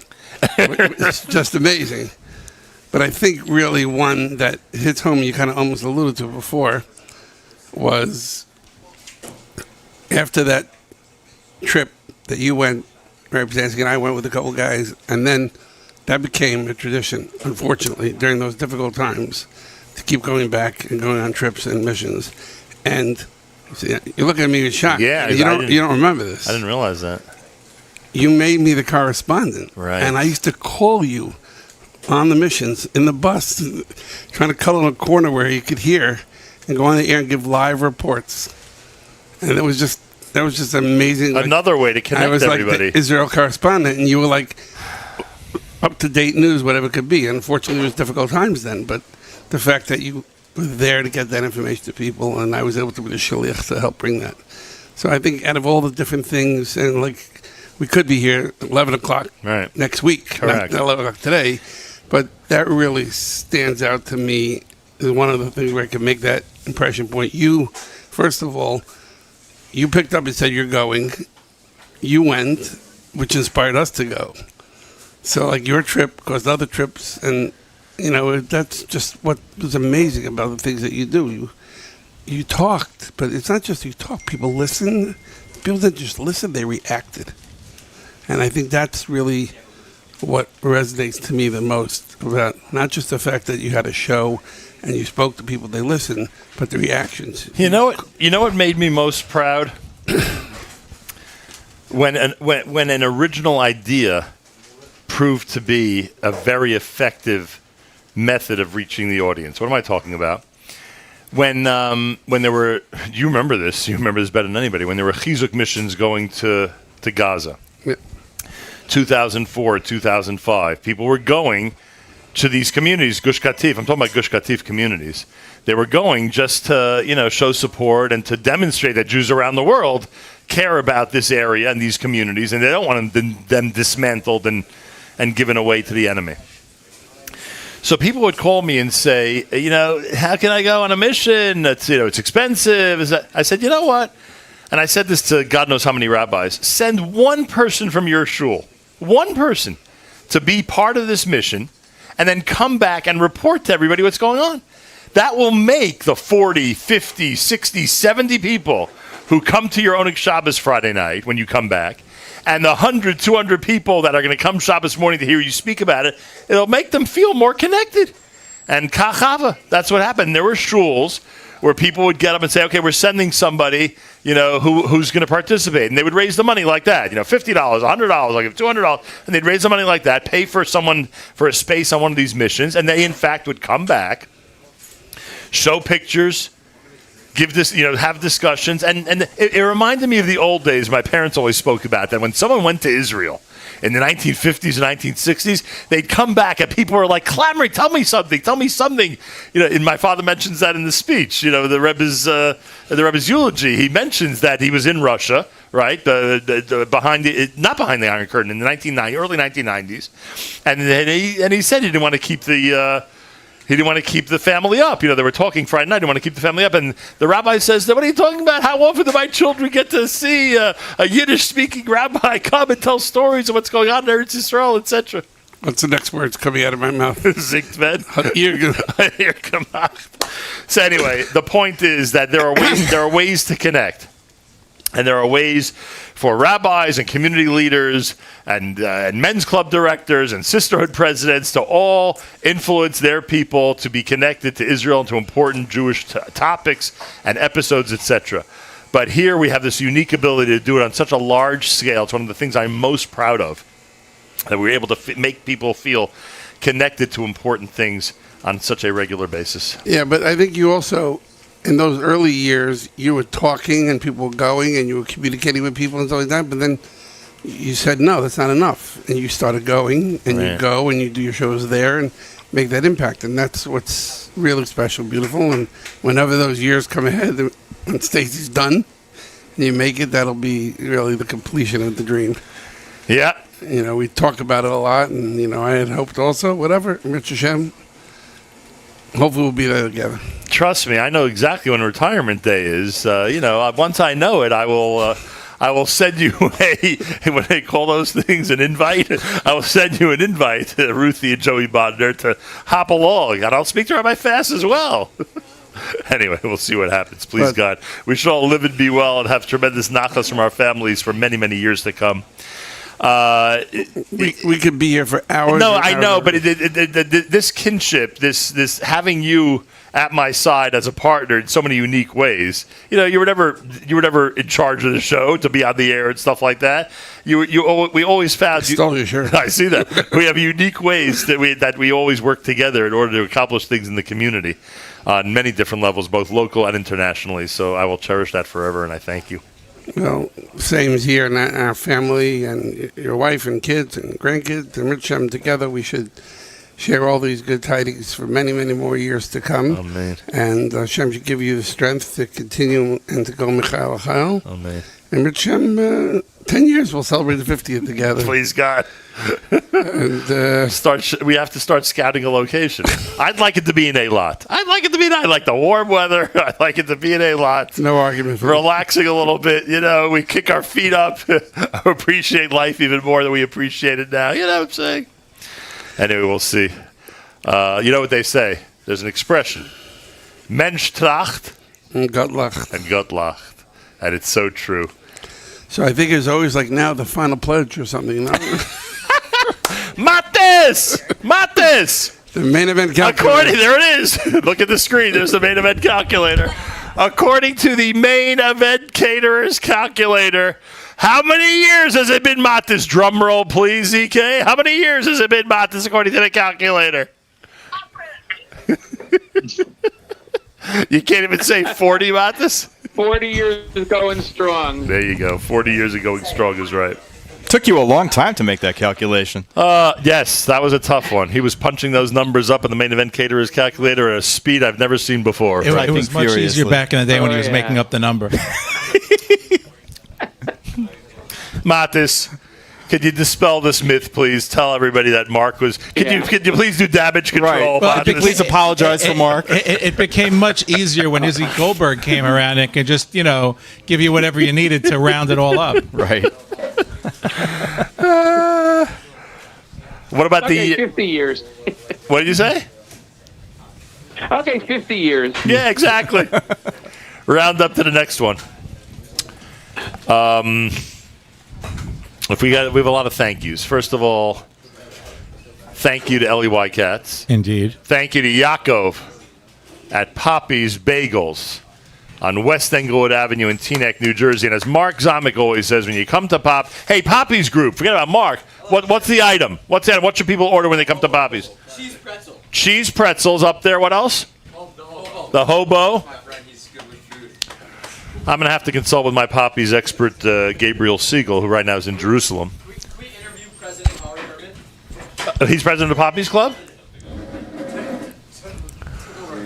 Next time we're at Poppy's, we'll do an interview with the young man. Once he demonstrates his leader. It's September, okay? Let's see if this thing lasts till Hanukkah, you know what I'm saying? It's the beginning of the school year. So we thank everybody at Poppy's. Thank you, Yaakov and his staff. Dougie, where's Dougie? Hiding in the booth there. He's been hiding the whole show. I couldn't possibly have done all these wonderful celebrations without him. Doug Sokoloff. And thank you for setting up all of our beautiful giveaways the way you have as well. Also want to thank ZK, our chief engineer, our entire staff, and everybody who was so creative in decorating Poppy's this morning in a celebratory atmosphere. I don't remember the official name of the balloon company, but thank them again for their hard work. They were here bright and early this morning. They beat you? They were here about 4:30 in the morning setting up those balloons. Wow. Said celebrate with balloons? Was it Inflatable Creations? What was the... Oh, yeah, Dougie, what is it? Inflatable Creations. Is that what it is? Inflated Creations. That's quite an arrangement outside the door here. And here we are, the last couple of minutes of year number 40, because tomorrow it'll be the official start of year 41. Wow. On Erev Rosh Hashanah in 1983. This is what it sounded like, gentlemen. Matis, are you listening? Oh, yeah. This is what it sounded like. So what's happening here is Dave Kufeld's playing an Avram Fried song. The time is now. Let me skip. I think it's about another minute. Should have played that one out. Yeah. And this is a recording of Rabbi Yudin's last piece from whatever date it was. Erev Rosh Hashanah. No, but I'm thinking the English date. But yeah, it was Erev Rosh Hashanah, correct.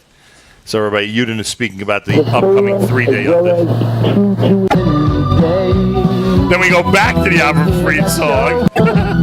We'll get along all right. So this is Dave Kufeld saying goodbye and wishing everybody a happy new year. And then I believe right after that you'll hear me talking about, what was the name of the show then? The Hebrew and Jewish program. You both remember? Oh, please. Yeah, of course. I remember when I remember the JM, the AM switched, and we were sitting in the YU library in front of the computer designing the first bumper sticker. But then I remember, I'm pretty sure we've talked about this on the air any number of times.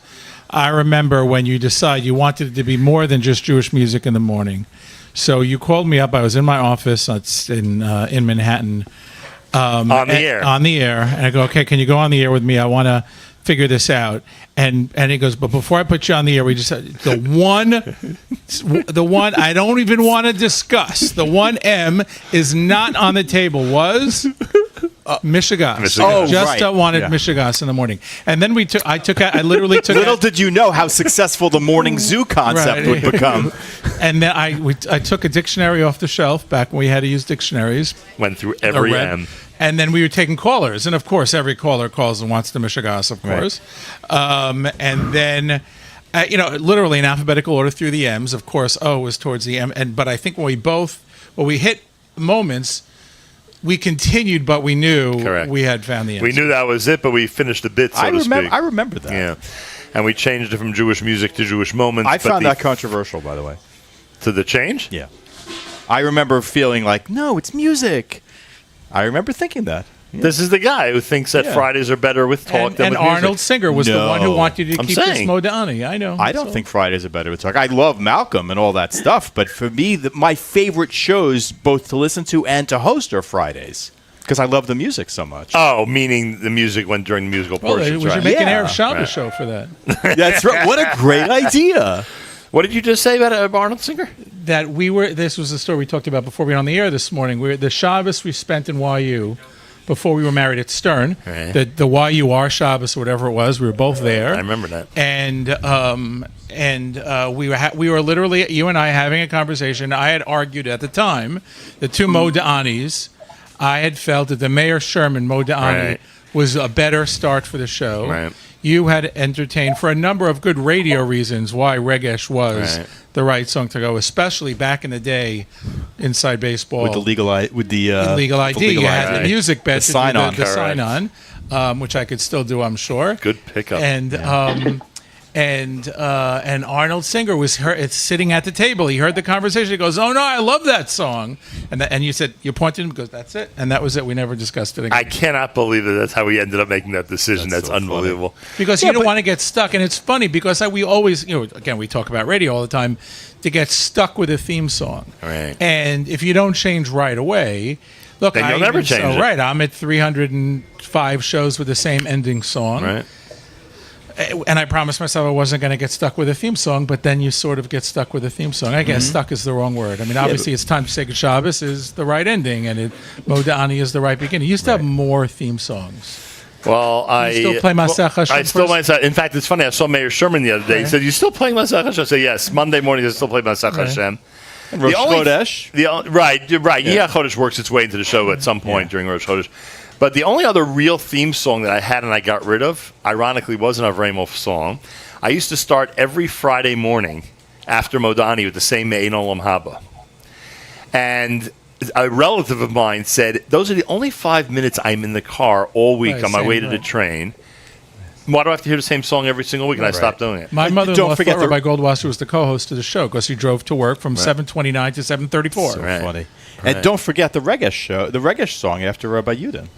Oh, Vegas. Yeah, it's Vegas Forgot rather, about that not one. Regesh. Yeah. I don't know why I did that. Why would I have had a song that I played after Rabbi Yudin every week? I don't know why I did that. Who's Yeah, there? but that was for years. Who's on our phone? Elon Corlin.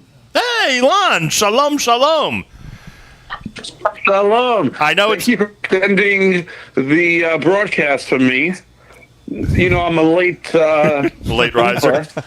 Well, it's yeah, you should do Jam in the evening for me, by the way. If you don't mind. People have proposed that. I think my own family may prefer it. A very, very happy to have you on. Elon Kornblum, of course, the restaurant guy, kosher food guy, etc. What are your thoughts on the 40th anniversary of JM and the AM? First of all, Mazel Tov. Thank you. Huge accomplishment. That is, a career, and hopefully you'll be doing this for another 40 years. Amen. I grew up. I'm 45, so I grew up listening in the morning, going to to school with my dad, my mom driving the radio, having it on. So I grew up with you, and we've had some great times over the years together. We've been on Pesach programs and some great events. So it's been amazing, and I love we have a great friendship. I thank you for all the times and good times we've had, and going to restaurants and calling me about restaurants. So I appreciate I appreciate you always looking out and asking for advice. I appreciate that. When it comes to restaurants, no better person to get advice from than you. I take this opportunity to wish you and your family a happy, healthy, sweet New Year. We should continue to celebrate at each other's happy occasions. Amen. Thank you. All the best. Yeah, happy and healthy for the new year to you and your family. Can't wait to see you again. Thank you so much, Elon Kornblum, everybody here at JMAM. So then, Matas, you still listening? So then on September, October, have you looked it up yet? Erev Rosh Hashanah, was it October 6, 1983? What was it? Oh, no, Rosh Hashanah can't be October. That'd be crazy. I could look it up, but I have a 10 o'clock meeting I have to go to. Oh, really? And where is it? I could be wherever I have to be. That's you know, mysterious. I was meaning that. Remember when it's Mark at used to be home. open and honest with us about this stuff? I could be at home, but I could do it on my phone. The Rosh Hashanah, by the way, Rosh Hashanah in 1983 was Wednesday, September 7th. Oh, September. I kept thinking an even number. I mean, a small digit. It was September 7th. September 7th, Rosh Hashanah. Wow. Anyway, so we continue. But by the way, so from a producing perspective, Yeah. I'm not sure which is harder, getting everything done by 9 o'clock or knowing when enough is enough. Well, I just need a couple of more minutes here. Because Matis and I, we can't possibly end this show without listening to the very first broadcast. Chag Sameach. Oh, Dave Kufeld. I'll be speaking to you again on Monday morning. Take care and have a sweet. Well, you've heard it all before. See you on Monday. That's Dave Kufeld. Now he leaves me with this song playing. Shabbos. When this Required song opinion ends. from Mayor Sherman and playing fantastic Hebrew music for the Seagull. Oh, I'd here like we to go. thank David Kufeld for that wonderful introduction. Terrible audio. And I would just like to say that everyone here at the Hebrew and Jewish program have given me such a nice warm welcome on my first day. I feel right at home. And I'll be playing fantastic Hebrew music for the months to come, hopefully. Right here at 91.1 FM in stereo, WFMU. Why did he say he was going to be back Monday? Because he was. The arrangement was that I would do a certain number of shows a week, and he would do a certain number of shows. That lasted for a few weeks. So that was the first song ever played. What you just heard, speaking of Mayor Sherman, that was the first song ever played by me on WFMU, Ilu Finu. Ilu Finu from Mayor Sherman. And my name is Nachum Siegel. I'm here to remind you that candlelighting time for this evening's holiday of Rosh Hashanah will be at 6:59 p.m. So official. The blessing of Shechianu should be recited at all three candlelight. There you go. I made a terrible mistake. The first minute that I'm on the air. The first minute that I'm on the air, I make a mistake. Shechianu obviously is only the 2 nights of Rosh That's a Hashanah. good trivia question. When do you say Shechianu 3 days in a row? When? When you have a new fruit on the third day. Please. During the holiday. Again, candlelighting tonight is at 6:59 p.m. Also, please keep in mind that a holiday which goes directly into Shabbos requires an Eruv Tavshilin for one to cook on the holiday for Shabbos. If you have any questions or Sound more like problems Yigal. concerning the Eruv Tavshilin service, please consult your local rabbi. Up next is some Avram Fried, 91.1 FM, WFMU. My first day. Unbelievable. I never heard that before. You never heard of it? I never heard that before. What's the story with the recording? I've been asking you for 40 years. What's the story with the recording? Yeah. They didn't clean the heads on the tape deck, obviously. I got to be careful because I can't say listen to her. Somebody recorded it for you. Right. I set it up in my house. Yeah. I said, all you have to do It said record. is press power, because then the radio will go on. Right. And then press record on this cassette deck. Right. The cassette deck was pressed. The person assigned to record my first moments on the air never hit power on the radio. Oops. And I remember walking into the house and they were so proud, like, oh, I made sure it was perfect. I got it. And of course, I said, so why is there no recording? That's hysterical. Thank God, Larry Waxman, who's responsible for my radio career, as we mentioned earlier, thank God he had he had recorded it. Remember, the day before, he was the reason that I was hired. He was the intermediary. He recorded it in order to send to our good friend Mark Landsman, who's now Rabbi Mark Landsman in YCQ. And Mark was in Israel that year for his year in Israel, so he wanted to record it to send it to him. And thank God that cassette was saved. And that cassette, of course, eventually was incinerated. But thank God Matis had insisted years before to save it digitally. So only because of you, Mr. Mattiel Wanyest, do we have the recording of my first show ever at WFMU. Wow. I feel honored. What are you going to do tomorrow when you are doing the beginning of the 41st year as an ending before Rosh Hashanah? You got all the times and dates and Shechianos lined up? Yeah, I'm going to say, make sure to make a Shechianu. But this time I won't be in trouble because you have to make the Shechianu even though it is Shabbos. It's only 2 days. And it's only 2 days. Are you going to play Ilufinu? I should play it tomorrow. So it's been a Yeah, while I'll start since the show. Shabbos is Rosh Hashanah. Has it? Yeah, a few years. Do you switch, by the way, when you for those 2 paragraphs in Chazar Shabbos that are Shabbos paragraphs? You switch nusach back? No, I would never be able to. Right, it's a hard hook. It's a very hard, and I'll tell you a worse one. We're working on The worst one is tomorrow night. The worst Oh, one is V'shamru? if you do V'shamru like it's Shabbos, then you'll never get back to Rosh Hashanah the Nusach. hook of the Marav, da da da da da da da. It's easy enough to go get back to that because that's what Kaddish is. Do you daven Marav for the Yom? No, I don't. Okay, that's why you think it's easy. I thought that's where we were going here. No. I think that hook is easy enough. It's like on even the Yom Noraim hook. If I ever get lost in my head, I just go na na na na na na na. Yeah, but you have a limited amount of time to do that. Right. You can't stand there while people are waiting for you. This is the epitome of those who can't do teach. Right. Don't say anything about V'shamru the first night of Yontiv until you've done it. And I once had it on Yom Kippur where I lost it. Yom Really? Kippur Friday night. I felt hard. terrible. It's my favorite davening of the year. Oh, I love Yom Kippur Yom night. Kippur night. Yom Kippur night is the absolute best That davening. Marav with all the piyatim at the end. Nobody's going anywhere. Who agrees with you? Dudu Fisher agrees with you. Sure. Yom Kippur night's the best. And I absolutely love Yom Kippur night. And it's funny, I'm not a Slichas guy in general. Slichas Yom Kippur night I love it. I love the slichas for Neila also. As I get older, I'm a much bigger Neila fan than I used to be. Yeah, I mean Slichas for Neil is a more on the dramatic side, not more on Sure. the. But yeah, I hear that. I love. I have a spreadsheet, Meaning? Talk about it all the time. I have a spreadsheet with with Neila laid out that I have to plug in whatever time Havdalah is, and it tells me what time I have to be on every single page. Boy, do I need that. After so many years? Yeah, and sometimes it drives my brother crazy that I don't have it down pat. I thought he was saying something. By the way, Nachum, right now I have the feeling that we are in a post-marathon discussion. Meaning what? We're eating the secret breakfast I Meaning it's squirreled like away. It's like after the show, we're schmoozing about different things that, it's that warm, comfortable feeling. I guess you got to end the show at some point. But hey, there's always tomorrow. Mark, I can't thank you enough.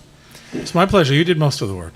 Well, thank you very much. Except for the past 3 hours. But Thank you very much, Mayor Furtick. Thank you. ZK, what is there to say, ZK? What is there to he say? makes it so much easier. No, that's Thank you so much, Mark. That's an understatement. Been unbelievable, Nachum.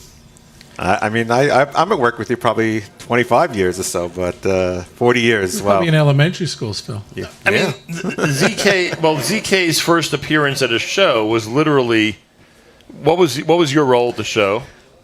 Without intending to do so, your role at the show was I would look at you in the crowd and you would tell me if we're on the air. That was his role because he was literally just a guy who hung just out the there. radio. So you're right. So he would tell us, if we actually connected properly. Hollander was doing shows with me and other people. I was listening to the ear signal. Right, exactly. So I was the ear check. So you would go like this from the back. You would go like this if You're we're on. on. And then it evolved into this crazy thing that ended up being chief engineer and then building studios and obviously supervising the entire operation now from a emergency / daily standpoint. The whole thing is crazy when you think about it. That God put us together somehow. But unreal. I have no words for it. It's how just so old's unreal. your oldest now? Oh, you don't want to know. 18? I'm going to be 17. 17. Really? Your wedding was in 01, right? Oh, 05, right after Binyamin's Bar Mitzvah, right around the time of Binyamin's Labor Bar Day Mitzvah. weekend, Right, yeah. Labor Day weekend of 05. Wow. All right. I know we got to end at some point. Unbelievable. But it is, the whole thing is just incredible. Achenu b'Yisrael and Achim Achem, our brothers and sisters in Israel, we are with you. It's your favorite America's one and only Jewish Moments in the Morning radio program, heard on listeners-sponsored digital radio. Around the world, the web at NachumSegal.com, on the Nachum Segal Network, and of course on the beloved NSN app. What can I say? An amazing and incredible day of reminiscing and a day of memories for us here at JM. Celebrating 40 years. Thank you, Dougie. Thank you so much. Wouldn't be able to do this without you. Thank you to Yaakov and everybody at Poppy's. Thank you very, very much for hosting us this morning. Thank you to Ellie White Katz. to Thomas, to our entire staff, and of course everybody who appeared on the show.